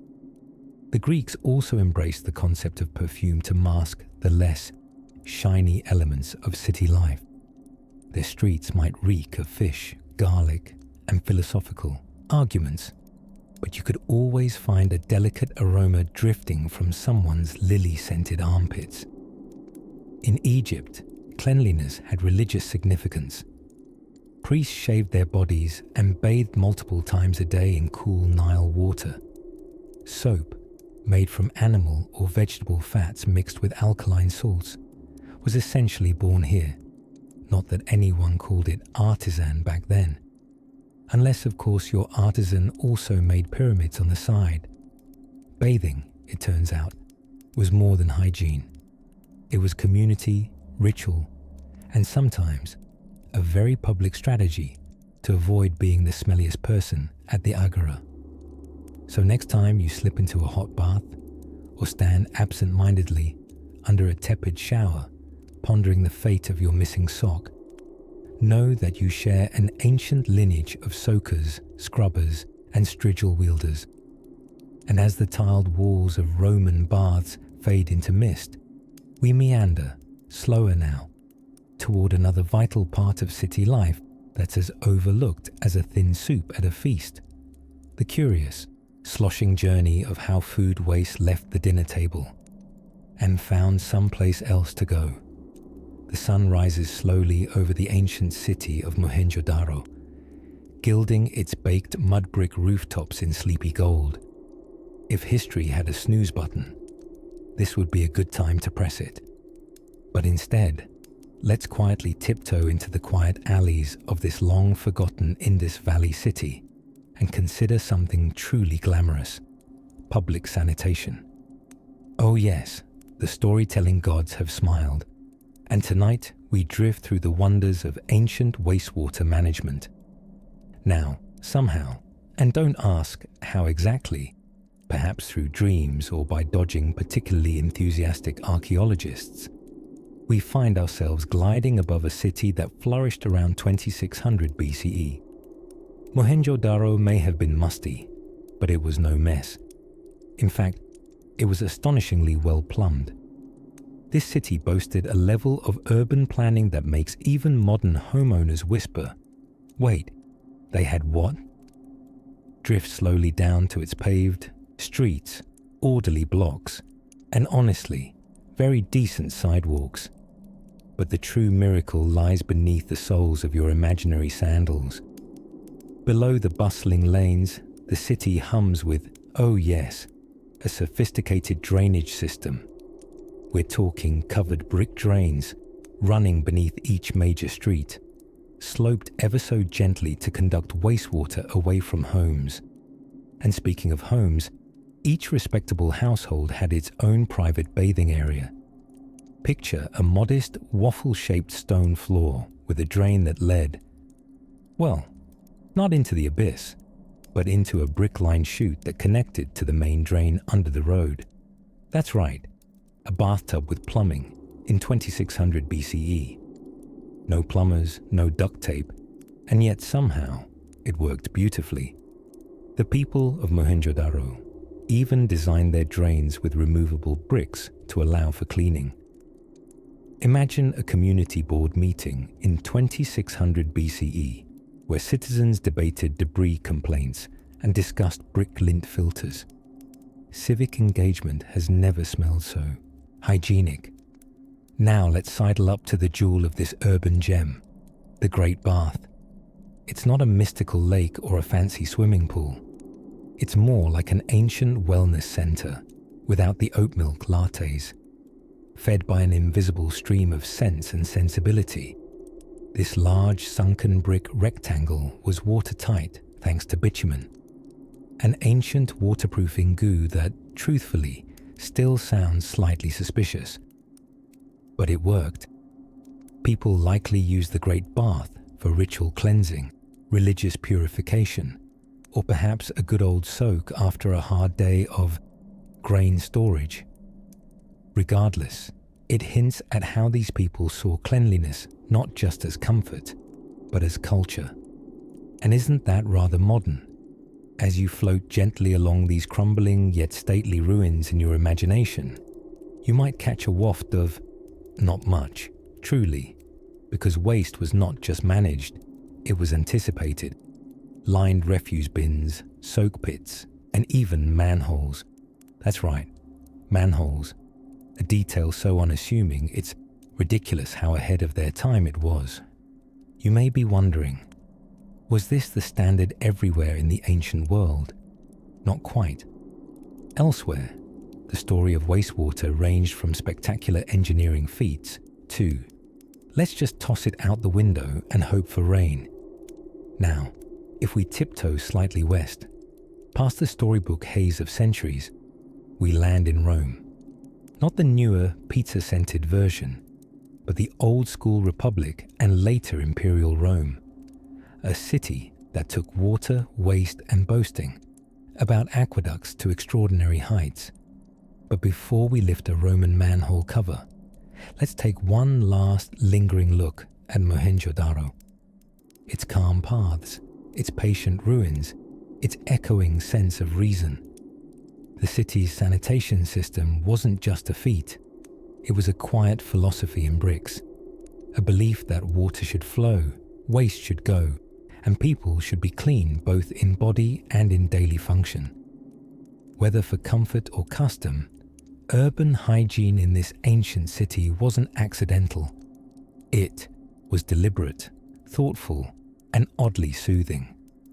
It's hard to feel stressed when a place once ran so calmly, built by people who prioritized functional drains over ornamental columns. Now, gently rising from the labyrinth of brick-lined serenity, we float forward toward marble arches, chattering fountains, and a civilization that turned water into power and sewers into spectacle. In the quiet hush of the early morning, just before herds of sandals clattered across cobbled streets, something curious would occur in the heart of many ancient cities.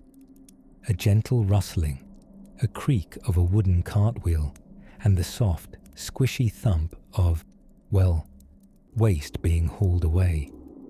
Because beneath the shimmering mosaics, marble archways, and sun-drenched plazas of the world's earliest metropolises lurked a far less glamorous reality, the business of not so secretly managing human byproducts. Take, for instance, the delightful conundrum of the Roman cloaca maxima, Latin for the greatest, sewer, which sounds like a dubious honour, somewhere between comedy award and plumbing disaster. Originally a natural stream, it was repurposed by the ancient Romans into one of the first large-scale sewage systems. A lot of cities can brag about aqueducts and temples, but not everyone boasts a sewer system impressive enough to merit a name worthy of a gladiator. This magnificent drain accepted not just stormwater and runoff, but also the less discussable contributions of Rome's citizenry. Public latrines, known as foricae, fed directly into it, and while they sound frightfully unsanitary to modern ears, these communal loos offered marble seats, ample gossip, and what can only be described as a shared sponge on a stick. Yes, dear listener, the tessorium, the kind of object that makes modern toilet paper seem like a miracle of civilization. After each use, the sponge on its little wooden handle would be rinsed in vinegar or salt water and then reshared among patrons, like ancient socialism with significantly more squishing.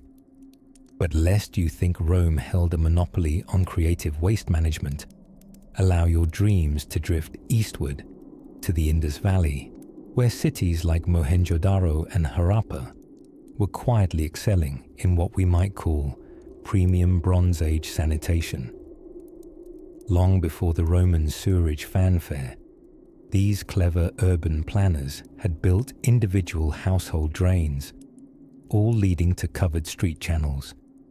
Even the humble brick toilets found in some homes were thoughtfully linked to these drains, proof that these people took dignity and drainage very seriously. Of course, not all ancient cities were this tidy. In medieval European towns, the streets might double as open sewers, which gave new meaning to the phrase taking the piss, as this was done, rather literally, into the street from upper windows. Gardez-l'eau, they shouted in French-speaking regions, a courteous warning to passers-by that a chamber pot's contents were about to become airborne. Ducking was advised. Meanwhile, in Mesoamerica, the illustrious Aztecs had devised a rather fascinating dual system of latrines. In Tenochtitlan, the grand capital, human waste was collected on a daily basis, not for disposal, but for delivery.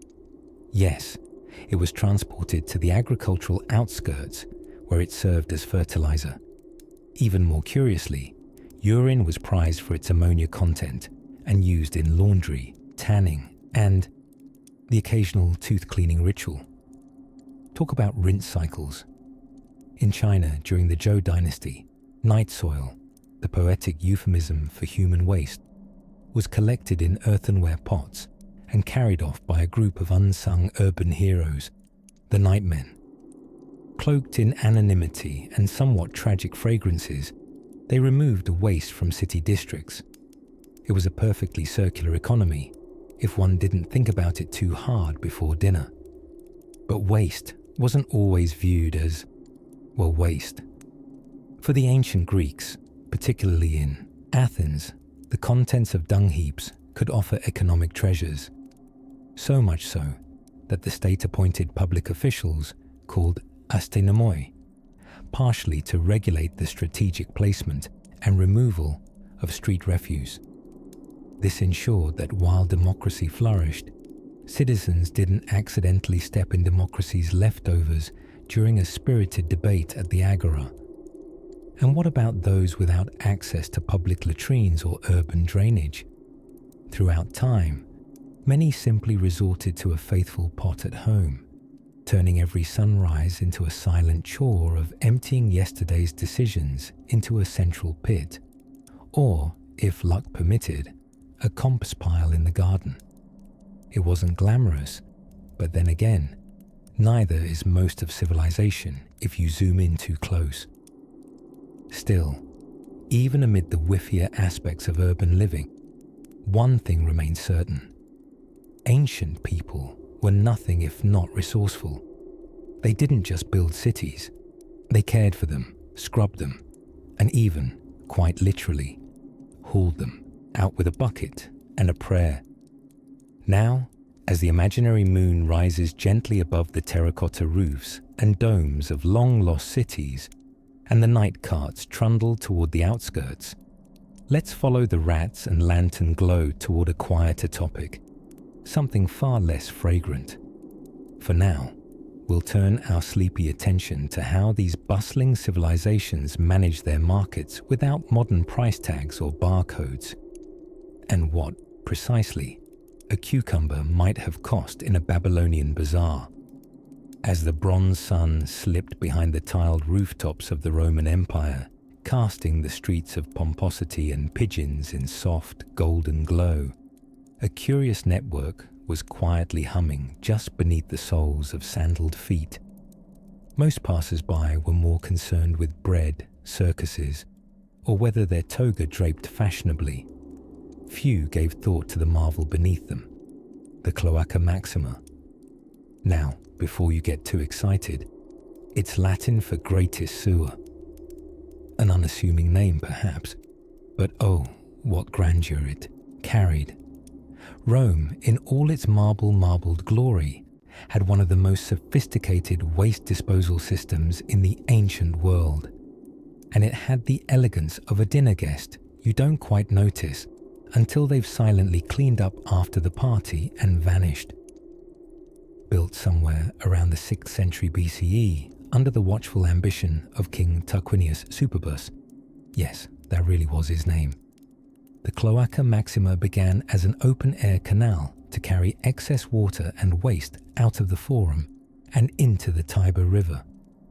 Over time, the Romans decided it was quite undignified to leave such a vital piece of infrastructure flapping in the fresh air, so they covered it with great stone vaults, turning it into a marvel of ancient plumbing, while still, essentially, a tunnel for muck. Above ground, life was quite lively. Market stalls bustled, bathhouses steamed, and amphorae of questionable fish sauce were traded in outrageously loud haggling matches. But all of it relied on a well-behaved underworld, wastewater from public fountains, bathhouses, and even communal toilets drained seamlessly into this underground superhighway of filth. Ah, Roman toilets. Dressed in polished stone and often communal, the ancient Roman latrine was the very definition of shared experiences. Sitting side by side with your neighbors, no dividers of course, you'd go about your business while discussing sports, politics, or whether the emperor's new statue had too much chin. Once finished, you'd reach for a tessorium, a sponge on a stick, which, brace yourself, was dipped in a shared water channel and reused. Yes, reused. No, not your personal sponge. It was, shall we say, a buddy system. These latrines, especially the fancier ones attached to bathhouses and wealthy villas, were often connected directly to the Cloaca Maxima via smaller feeder drains. It was a symphony of gravity, water pressure, and gelatinous inevitability. The Romans didn't just channel waste, they orchestrated its dramatic uphill march into history. But water played the lead role in this subterranean performance. Rome imported fresh water over long distances using aqueducts, those glorious stone skeletons that marched across hills and valleys like the limbs of giants. Upon reaching the city, the water was distributed according to a strict hierarchy, first to public fountains and baths, the great equalizers, then to some private homes. If you were rich enough to afford one, chances are you were sipping aqueduct chic. And lastly, to keeping the streets reasonably clean. Some street cleaners even had access to plug points that released small flows of water to rinse down alleyways. Naturally, not all things flowed as planned.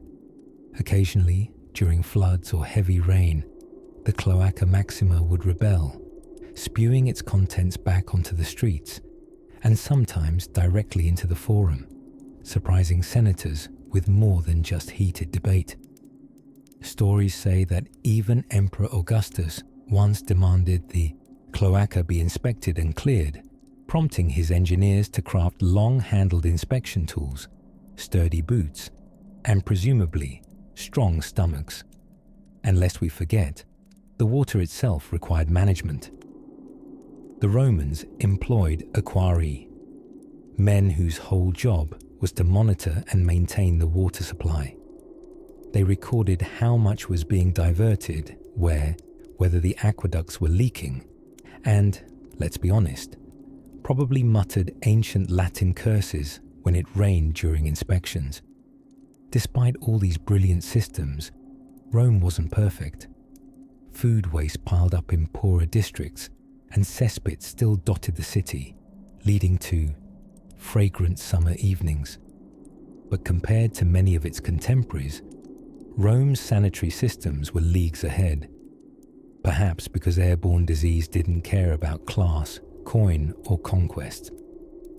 And there we are, drifting down the ancient labyrinth of Roman engineering, lulled by stone and water, and the hum of forgotten systems still echoing beneath cities today. The Cloaca Maxima may not sparkle or sing, but like the best sidekicks in history, it carried the empire on its back, or rather, beneath its feet. Now quietly, we slip past the shadows of Roman domes and century-old cisterns, following a gentle ripple of water toward the eastern sands, where another ancient city, shimmering under moonlight, awaits with secrets in silken urns and irrigation canals carved with dreamlike precision. When we think of ancient cities bustling with clay walls and sandal-scuffed alleyways, we often imagine the triumphs, the temples, the armies, the egos bigger than the pyramids. But tucked within the quieter corners of everyday life was a challenge no empire could ignore: firewood, the overlooked hero of ancient urban life. Without it, there was no hot dinner, no warm bath, and no way to turn a goat carcass into something less alarmingly goat-like. In cities like ancient Rome or the crowded lanes of classical Athens, managing firewood was as essential as managing food and water. You couldn't just yell timber and expect the forest to replenish themselves overnight. Trees, it turns out, are rather slow growers, and ancient urbanites were, frankly, rather enthusiastic about burning them. In Rome, the demand for firewood was staggering. Every insula or apartment building needed heat. Bakers fired their ovens daily. Fullers boiled pungent vats of water and ammonia-soaked cloth. We'll save that fragrant job for another night. And bathhouses, those splashy Roman water palaces, devoured monumental amounts of fuel to keep their caldariums steaming. One historian estimated that the total firewood consumption for Rome at its height may have surpassed 500,000 tons per year. That's enough twigs to build a very polite bonfire that could be seen from, say, the moon. But firewood didn't grow on aqueducts. It had to be sourced, chopped, hauled, and delivered, often from distant forests that were gradually retreating under the pressures of civilization. This created entire industries and supply chains we rarely think about when marveling at marble columns. The Romans, brilliant as they were at turning bureaucracy into a competitive sport, devised systems to control the timber trade. Guilds of woodcutters and carters, essentially ancient energy workers, formed and functioned like early unions. The state even got involved during shortages, regulating prices and punishing smugglers who tried to overcharge desperate citizens for a miserable bundle of kindling. Imagine someone trying to get rich off overpriced sticks. Actually, that still happens at camping stores. Farther east, in cities along the Silk Road like Palmyra or Samarkand, wood was an even scarcer, more precious commodity. These arid trade hubs had limited local supplies, so fuel often came in the form of dried animal dung. Yes, friends, dung, the enduring fuel of the ancient world. Camels may not provide central heating, but their droppings sure could be set alight in a pinch. This enterprising use of alternative fuels speaks to the adaptive genius of ancient people.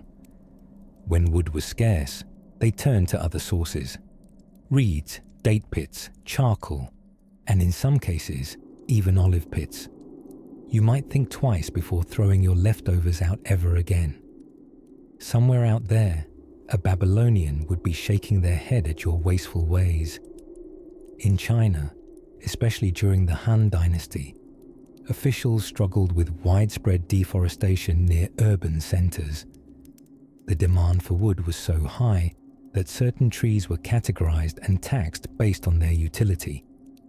There were government edicts warning people not to cut firewood from sacred groves, and entire regions were encouraged to develop bamboo-based alternatives.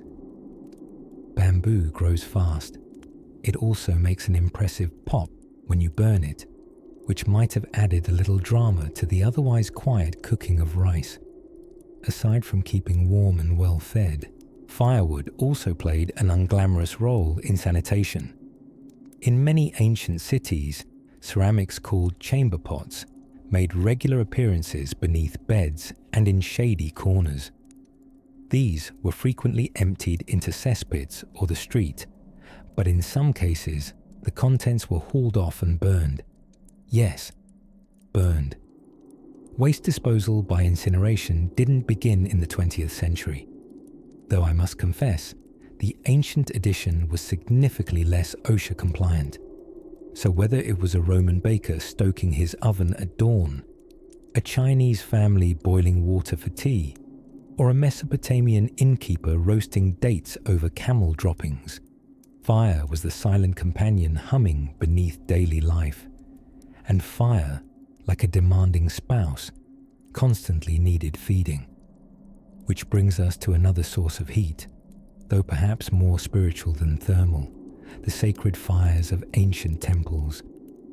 These flames, kept alive day and night, offered not just warmth but divine presence. But how were they maintained, and who stayed up with them through the long starlit hours? That's a tale best lit with gentle embers as we drift into the night's next chapter.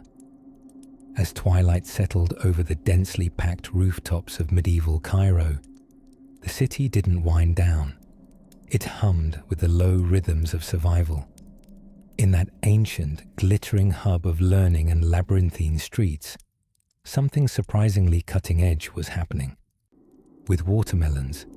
Yes, watermelons. You see, one of Cairo's oldest market districts, known today as Khan el-Khalili, once verged on chaos every summer during melon season. And when someone in the 13th century is panicking over melons, you know you're deep in the logistical underbelly of city planning. The melons, sweet enough to make a poet cry and large enough to destabilize a donkey cart, had to be transported from farms along the Nile into the heart of the city. But here's the rub. How do you deliver ton after juicy ton of perishable produce into a city whose roads are narrower than a monk's belt? The answer came with river barges and a dash of Ottoman creativity. Fruits, grains, and even wine were transported not overland but via the Nile, which served as a sort of watery conveyor belt long before conveyor belts were a thing. These weren't haphazard cargo floats. Cairo had organized delivery windows, during which the produce markets would fill at precise intervals so that goods stayed fresh and spoiled less. It was essentially the ancient version of a delivery slot from the grocery app, except your courier was a teen paddling frantically upriver in a reed canoe, shouting, "Mind the turnips." Once docked, porters used shoulder poles to ferry goods through winding alleys, often balancing baskets large enough to contain a small child and a particularly ambitious loaf of bread. The more elite vendors tagged their produce crates with seals, small clay labels, sometimes with a mark or sigil, which acted like medieval barcodes, ensuring the right grapes reached the right wine merchant and weren't replaced with, say, generic olives that were suspiciously chewy. Now, speaking of chewy things, medieval Cairo had one unexpected logistical marvel: ice. Well, marvel, if you consider seasonal frozen rain stuff being stored underground for months. The city's wealthier families and bathhouses imported ice from the mountains and stored it in giant subterranean chambers insulated with straw, goat hair, and sheer optimism. These Neolithic refrigerators were called yakchuls, and they looked like upside-down beehives made of mud brick. Thanks to those, your 13th century upper-crust merchant could enjoy chilled pomegranate syrup in August while pretending he wasn't sweating through 3 layers of embroidered linen. Naturally, all this chilled fruit and cooling decadence led to a secondary problem: trash, peels, and more waste than anyone truly wanted to think about. No one wants to step outside their home to slip on a fermented fig skin. So the city devised a clever response: the Zabaleen. Arab for garbage people, the Zabaleen were incredibly skilled recyclers. Long before compost became a thing your neighbor brags about while silently judging your non-biodegradable coffee pods, the Zabaleen were collecting organic waste, food scraps, wilted lettuce, and bread that had become more rock than loaf. They'd use this to feed their animals, especially pigs, and in turn, those pigs would become meals, and their waste would fertilize crops. An entire eco-economy of scraps, snorts, and sustainability. There were rules too. Certain neighborhoods had designated disposal areas. Others relied on nightly collection routes. It was not glamorous work, but it was essential and surprisingly effective. So much so that when 19th century Europeans arrived and tried to modernize the city's waste system, they discovered that Cairo's existing model was not only functional, but often neater than in their own smog-smeared capitals. But perhaps the most poetic element of Cairo's ancient food and water management wasn't the ice houses or the fig redistribution systems. It was the sables, public water fountains often attached to charitable buildings or mosques. These weren't just practical, they were acts of devotion, frequently built in memory of lost loved ones or as a contribution to the public good.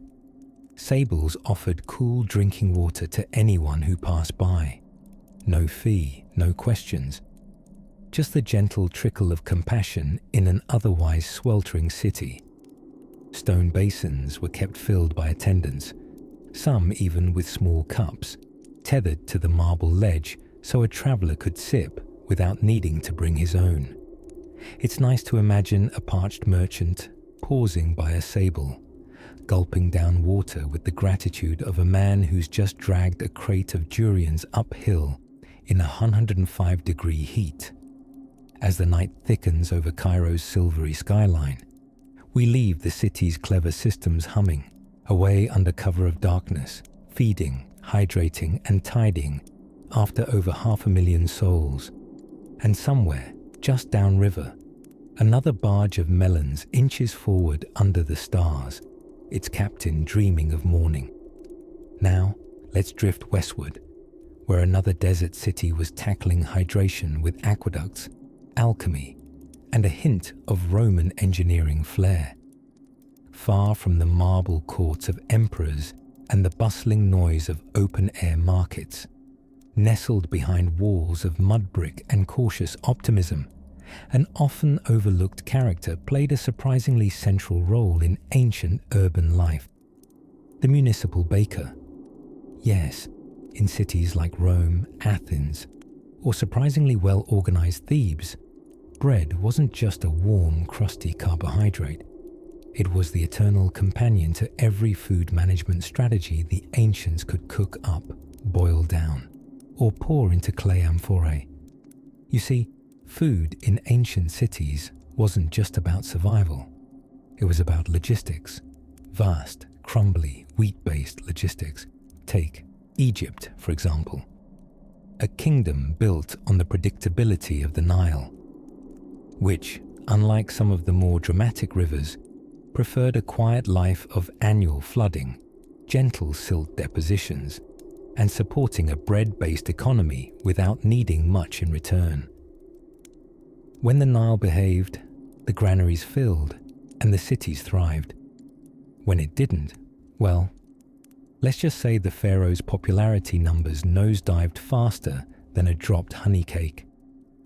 Grain was stored not in neat little Home Depot buckets, but in giant silos, domed, sun-baked towers of communal stomach insurance. And running these silos in cities like Memphis, Egyptian Memphis, not Elvis's, were bureaucrats with papyrus scrolls, strong opinions about measurements, and just enough power to make enemies very, very constipated. Speaking of digestion, let's drift gently into the world of ancient dietitians. They didn't have scales or calorie apps, but instead leaned on the distinctly Greco-Roman method of balancing, humours. If you were sluggish, you might be given figs. Too feisty, maybe cut back on the lentils. Needless to say, public health policy was less about leafy greens and more about keeping your bile in line with your personality.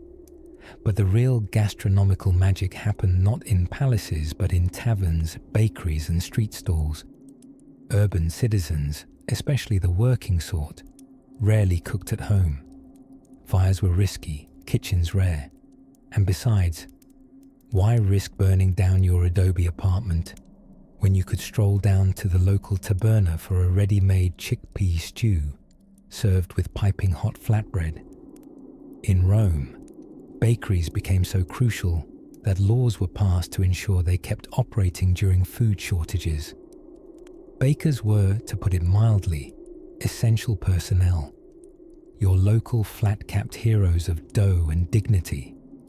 They even got wheat rations from the state, sometimes better than soldiers.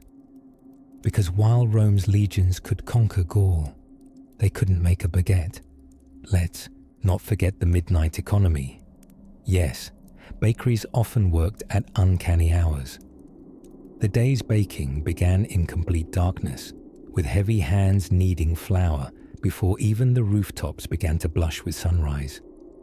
Imagine a bustling metropolis where the first citizens to stir weren't noblemen or priests, but bleary-eyed bakers dusted in flour, mumbling ancient equivalents of "I need coffee." Meanwhile, in cities farther east, like Mohenjo-Daro in the Indus Valley, grain storage took on a majestic architectural flair. Enormous brick platforms supported public granaries, complete with ventilation and drainage. These people took their wheat seriously. So seriously that archaeologists still haven't found any obvious palaces or temples. But sure enough, excellent grain organization, priorities. But even the best food systems depended on cooperation. Intercity trade routes carried everything from sesame oil to dried fish, lovingly packed in earthenware jars, sealed with pitch, and probably cursed by every exhausted camel along the way. And at the heart of it all were highly organized food markets, sizzling with noise, color, and the occasional scandal over olive oil dilution. Of course, the garbage side of feasting loomed not far behind. Leftovers, bones, cracked pots, and spoiled grain found their way out of the cities never quite fast enough. Rats approved, but over time, urban leadership began regulating refuse disposal with varying enthusiasm. In ancient Athens, dumping garbage in the street could earn you a fine, though enforcement likely depended on whether the dump interfered with a philosopher's monologue. And so, city life fed itself in loops and layers, from farm to granary to kitchen or stall to gut, and finally, with polite discretion, into the broader municipal waste stream, a quiet cycle of consumption and cleanup, humming along behind temple bells and market chatter.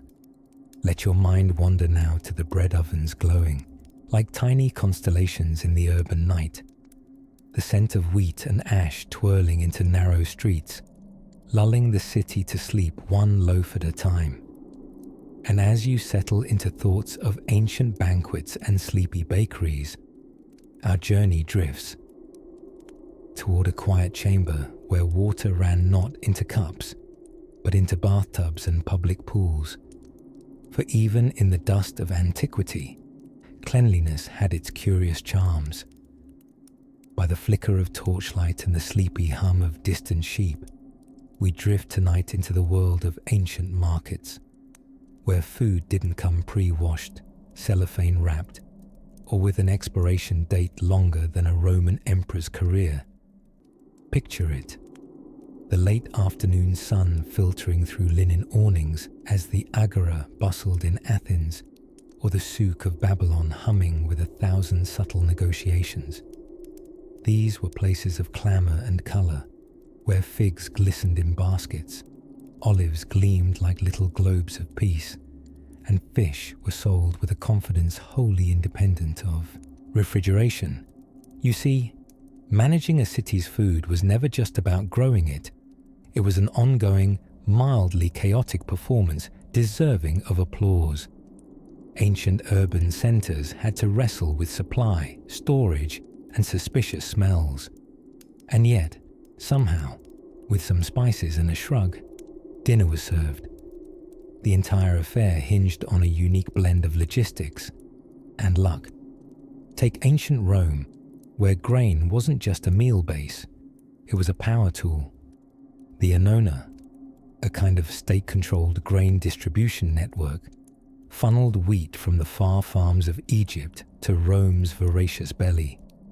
Arriving mostly by shipload, the grain was stored in massive horea, warehouses so large you could echo dramatically in them while listing your complaints about grain prices.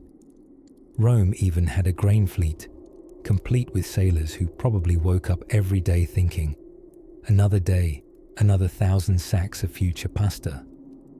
But that's only part of the tale, because even the best supply lines have a weak spot, the middle. Perishable food had to be moved quickly. Mere hours could mean the difference between a sweet fig and a biological weapon. To cope, cities relied on proximity and street vendors. Livestock markets operated just on the fringes of town, since no one wanted to dodge goats on their way to poetry class. But the meat had to get into the city, fast. Enter the professional meat sellers, some with wooden stalls, others hawking their wares from portable trays, their cries echoing through the streets like culinary sirens. And what about fish? Oh, fish was the diva of ancient city diets.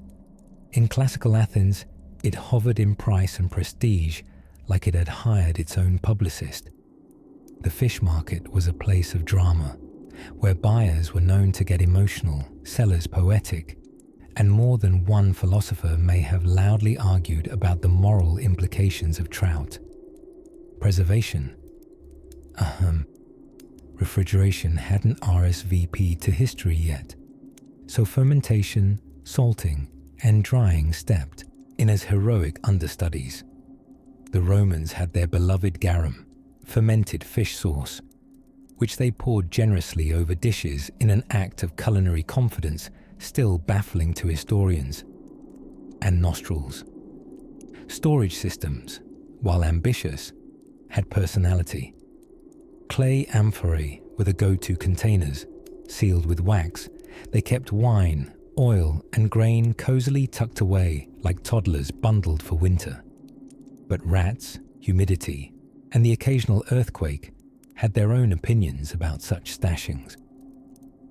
To protect against food scarcity and spoilage, many cities maintained public granaries, the ancient equivalent of an emergency snack drawer. In Mesopotamia, ziggurat-adjacent storage buildings stood tall, much like your leftover rice above the fridge, looming, noble, and slightly mysterious. Even the act of purchasing food was steeped in strategy. Markets were held early, since the combination of raw meat, sun, and time tends to provoke scent-based conclusions. Shoppers brought baskets and haggled thoughtfully, probably while wondering if today's fish had sleepwalked all the way from the night before.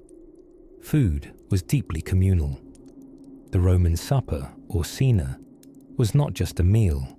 It was social choreography. Shared platters, wine diluted with water, for digestion or dignity, we can't say, and plenty of eyebrows raised over storytelling ensured food wasn't just nourishment, it was the medium of memory. But for all their challenges, ancient cities managed food in ways that were at once practical and poetic. They blended civic planning with neighborhood know-how, empire-spanning trade with gossip-powered rumors about who had the best lentils this week. And yet, all their feats relied on one quietly powerful player, the vessel, the humble clay pot, the mighty amphora, the woven basket carried with care down snaking alleyways. With no cardboard boxes or plastic bins, these unknowingly Instagrammable icons of ancient storage helped keep the pantry from collapsing into chaos. So now, as stars blink above the ruins of cities once fed by fishy philosophies and bread baked in neighborhood ovens, we tiptoe toward another corner of the ancient world. One where the line between food and waste, shall we say, began to blur intriguingly. Gently now, let's step closer. In the hushed glow of twilight over ancient streets, amid the scent of oven-warm bread and mingled aromas of goats and ambition, we now turn our attention to something so quietly essential, so modestly magnificent, so courageously plain, that it rarely gets the applause it deserves. Storage.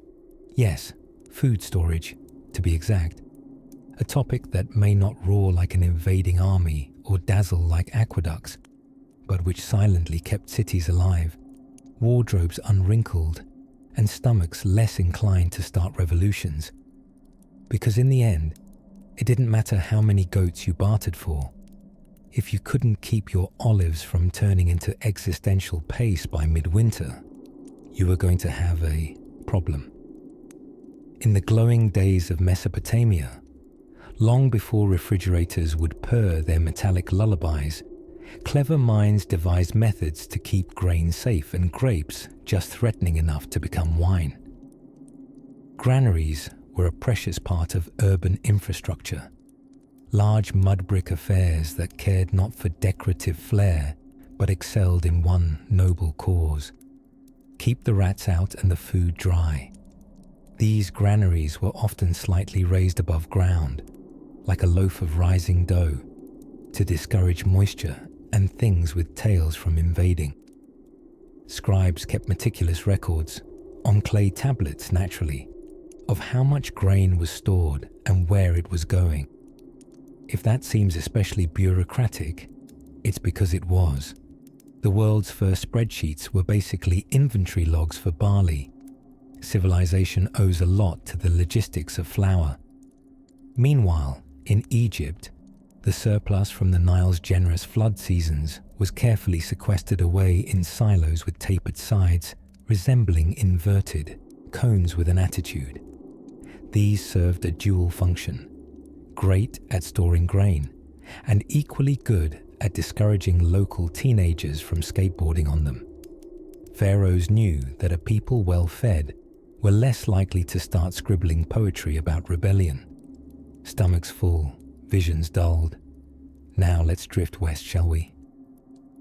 Ancient Rome, ever the overachiever of the classical world, had entire networks of horea, public warehouses where goods, especially grains, were stockpiled like savings in a ceramic piggy bank.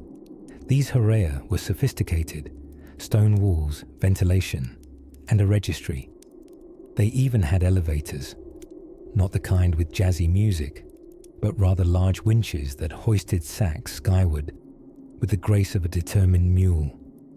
By law, certain amounts of grain had to be kept in reserve in case of famine, siege, or overcooked imperial banquets. The state grain dole, known as the annona, distributed free grain to citizens, an early version of grocery coupons with severe architectural backing. It was Rome's way of saying, "We don't know how to fix the Senate, but here's dinner." But what about keeping perishables cool? Surely ancient people didn't just shrug at the prospect of spoiled goat cheese. Indeed, they did not. Enter the mighty underground cellar and the noble clay jar. Large, round, and occasionally mistaken for decorative planters in modern museums, amphorae were the ancient foodie's secret weapon. Olive oil, wine, fish sauce, garum, that bold cologne of pantry aromas, all were nestled into clay, sealed with resin or beeswax, and stuck in shady places like introverts at a summer wedding. Some cities even had ice houses.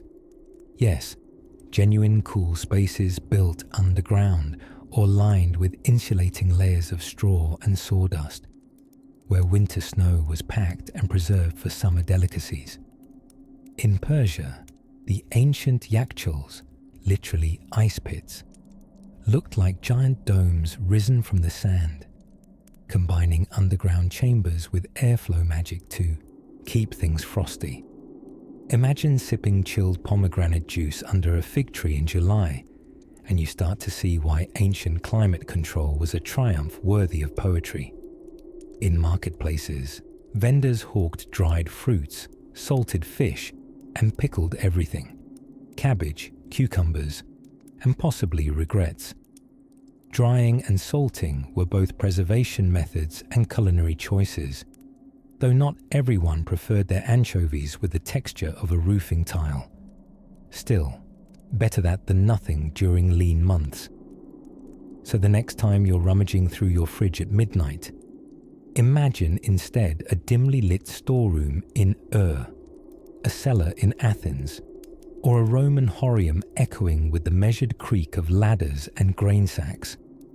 The art of keeping food safe, edible, and occasionally festive has always been more than a flash in the pan. It's the bedrock of comfort and continuity. And as the night deepens, as if even stars have tucked themselves into celestial storage, let's wander gently toward another essential of ancient life. Something far more social than storage, yet no less sustaining. Come, let's drift toward the markets themselves. As the moon hung lazily over the rooftops of ancient cities, casting silvery shadows on sun-baked stone, there was a quiet rhythm to the nights few ever talk about. Long after traders went home and bakers tucked away their flour-dusted aprons, the cities continued to softly hum with tasks less glamorous, but absolutely essential. Among them, the noble art of waste management. Yes, not everyone's bedtime fantasy, but stick with me.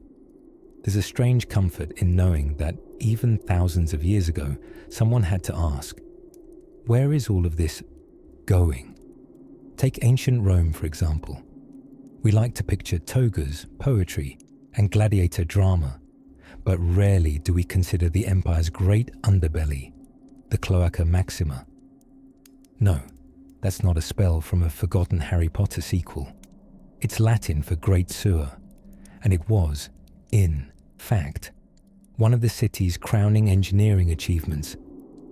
Built around the 6th century BCE, this vast drainage system channeled waste and rainwater away from the city and into the river Tiber.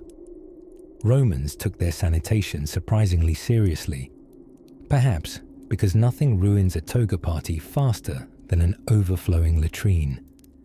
Public toilets, called forici, offered rows of stone seats atop flowing water, and before you shriek at the lack of privacy, know that this was quite the social affair.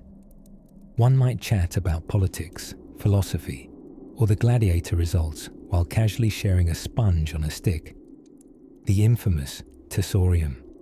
Hygiene, community, and mild discomfort, all in one neat marble row. Further east in the Indus Valley, roughly 4,500 years ago, the cities of Mohenjo-Daro and Harappa quietly outclassed most neighbors in urban planning. Their homes had private baths and toilets connected to covered drains that ran along meticulously laid streets. The whole place was something of a plumbing prodigy. We're not entirely sure who came up with it, but we do know that whoever did valued cleanliness in a way that would make even a modern city official weep with envy. Their drainage system was so advanced that archaeologists needed a minute to convince themselves they weren't looking at something medieval. Every home had access to fresh water and means to dispose of waste without just tossing it like a lazy frisbee into the street. Which, incidentally, was the reigning technique in many European cities, much, much later. Paris, for instance, in the 17th century, still clung to the charming habit of shouting "Gardez l'eau," watch out for the water, before flinging chamber pot contents from a window into the alley below. It was a crude solution, but, well, it was a solution, just not a terribly elegant one. The delight of drainage, it seems, did not spread evenly across the globe.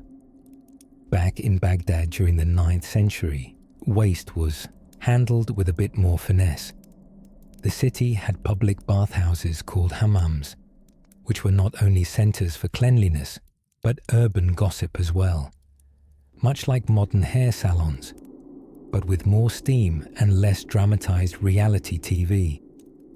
Bath attendants were as crucial to city function as scribes or merchants, providing pour-over-bucket hygiene and potentially unsolicited life advice. Wastewater from baths was drained through underground channels, and what couldn't be drained was, well, repurposed. Animal dung and human waste were sometimes collected, dried and used as fuel. A poetic, if slightly smelly, example of early recycling. And then there's medieval Kyoto, where night soil, a euphemistic term for human waste, didn't go to waste at all. It was a prized commodity, rich in nutrients and enthusiastically purchased by farmers to enhance their rice fields. It even had value as a form of currency. The ownership of waste collection from certain homes could become quite the lucrative affair. Somewhere, an Edo-era accountant was proudly tallying up a ledger full of, well, poop. Of course, it wasn't all efficient drains and brilliant composting strategies. A fair few cities simply relied on the ostrich-like tactic of ignoring the problem, hoping that time, or perhaps a heavy rain, would make everything go away. And sometimes nature obliged, but more often than not, a cleverly placed ditch or a surprisingly well thought out cesspit did the trick. So while the busts of emperors still gaze eternally into museum corners and scribbled tablets tell tales of conquest and glory, somewhere unseen in every ancient city's blueprint was a carefully drawn line, a pipe, a channel, a pit, pulling away the less glamorous but utterly vital bits of civilization. Because when it came to truly great cities, it wasn't just the palaces or temples that mattered. It was also the knowledge of where to put the poop. And while the city's streets quiet under the cover of night, we drift onward toward the final layer, the unsung keepers of food, water, and waste, the everyday hands that kept it all going. And so, beneath the flickering glow of ancient oil lamps and the eternal hush of time trickling through the ruins, we find ourselves at the closing meal, the final bucket of slop, the very last ladleful of yesterday's soup from the great steaming pot that is the history of ancient food, water, and, yes, even waste. By now, our journey has meandered through aqueducts grander than a Roman senator's ego, past food markets more chaotic than an Athenian debate club, and toilets colder than a Babylonian night. But let us now imagine the fading twilight settling over a modest home in an ancient city. Let's say a fictional hybrid, a cozy cultural casserole cooked gently with influences from Uruk, Athens, Alexandria, and Chang'an. Inside this home lives a family, snug in their mud brick and reed haven. The grandmother stirs something suspiciously bean-shaped over a charcoal brazier. The child waves away an ambitious housefly with the air of someone who's been fending off flies long before they had teeth, and the father returns from the communal latrine, the one with no doors but plenty of gossip, with a scroll of papyrus and a relieved expression. Their meal is humble: lentils, barley bread, and a smattering of pickled onions. A dinner menu that hasn't changed much in 2 millennia and might still offend a modern picky eater. But there's quiet dignity in it. Food wasn't just sustenance. It was a literal act of resilience in cities that sometimes ran dry, flooded unexpectedly, or occasionally suffered from goats with political ambitions. The goat coup of 453 BCE is, of course, entirely fictional but emotionally plausible. As night falls, this little household tucks in, on woven mats, atop roofs if it's hot, or curled up close in winter months beneath coarse blankets. The evening sounds are familiar. Someone ladling out water from a communal cistern, probably with more splash than grace. Distant laughter from the bathhouse, where the water's only slightly cleaner than the jokes, and the heavy-footed clatter of someone regretting the third cup of watered-down wine. Somewhere beneath their home, beneath streets now trodden only by tourists and archaeologists in floppy hats, the ancient sewers hum gently with mystery. Massive underground systems like those in Mohenjo-Daro or Rome are still marvels, where engineers of old puzzled over poop with heroic determination. And at the heart of every ancient city, a delicate dance between nature and necessity. Too little water and the city shrivels. Too much waste and it succumbs. But they managed it. Not perfectly, not cleanly, but with enough cleverness and communal effort to keep going, century after century. It wasn't just aqueducts or qanats or compost heaps. It was cooperation. Rules about who could draw water first. Schedules for cleaning public latrines. Entire priesthoods blessed with the sacred and highly unglamorous task of overseeing food purity. And speaking of food, you might be wondering if any of it tasted good. The answer depends on your feelings about garam, a fermented fish sauce so pungent it could be weaponized, or bread so coarse it may have doubled as both a snack and a mild exfoliant. But flavor was less the point than fullness, and the occasional date or fig turned any meal into a tiny festival. At the grand buffet of ancient civilization, we've now sampled sips of Nile water, bites of Mesopotamian unleavened cakes, and, regrettably, a serious noseful of Roman sewer planning. We've seen how human ingenuity, when faced with droughts, famines, floods, and a baffling lack of modern plumbing, responded not with despair, but with an enthusiastic shrug and some pottery. And as our own modern world flushes, drains, filters, and forgets with ease, perhaps we can spare a sleepy thought for the countless people who hauled their water by hand, carried baskets of grain strapped to their backs, argued about whether that pile of compost counted as holy or horrible, and still managed to tell stories under the stars. The city lights may have been oil lamps or flickering torches, the recipes written in fading ink, and the public health standards, let's just say flexible. But these ancient souls lived, laughed, ate questionably spiced stews, and did their best to keep things flowing in more ways than one. And now, dear listener, the city quiets. The echoes of market chatter fade. The clatter of cistern lids and water jars grow still. And beneath the cobbled streets and sun-baked rooftops, thousands of ancient citizens sleep the eternal sleep, while you gently drift toward your own. Let the silence of forgotten fountains and broken amphorae cradle you now. Rest easy, weary traveler. You've wandered far across history tonight. The past is put to bed. Sleep well.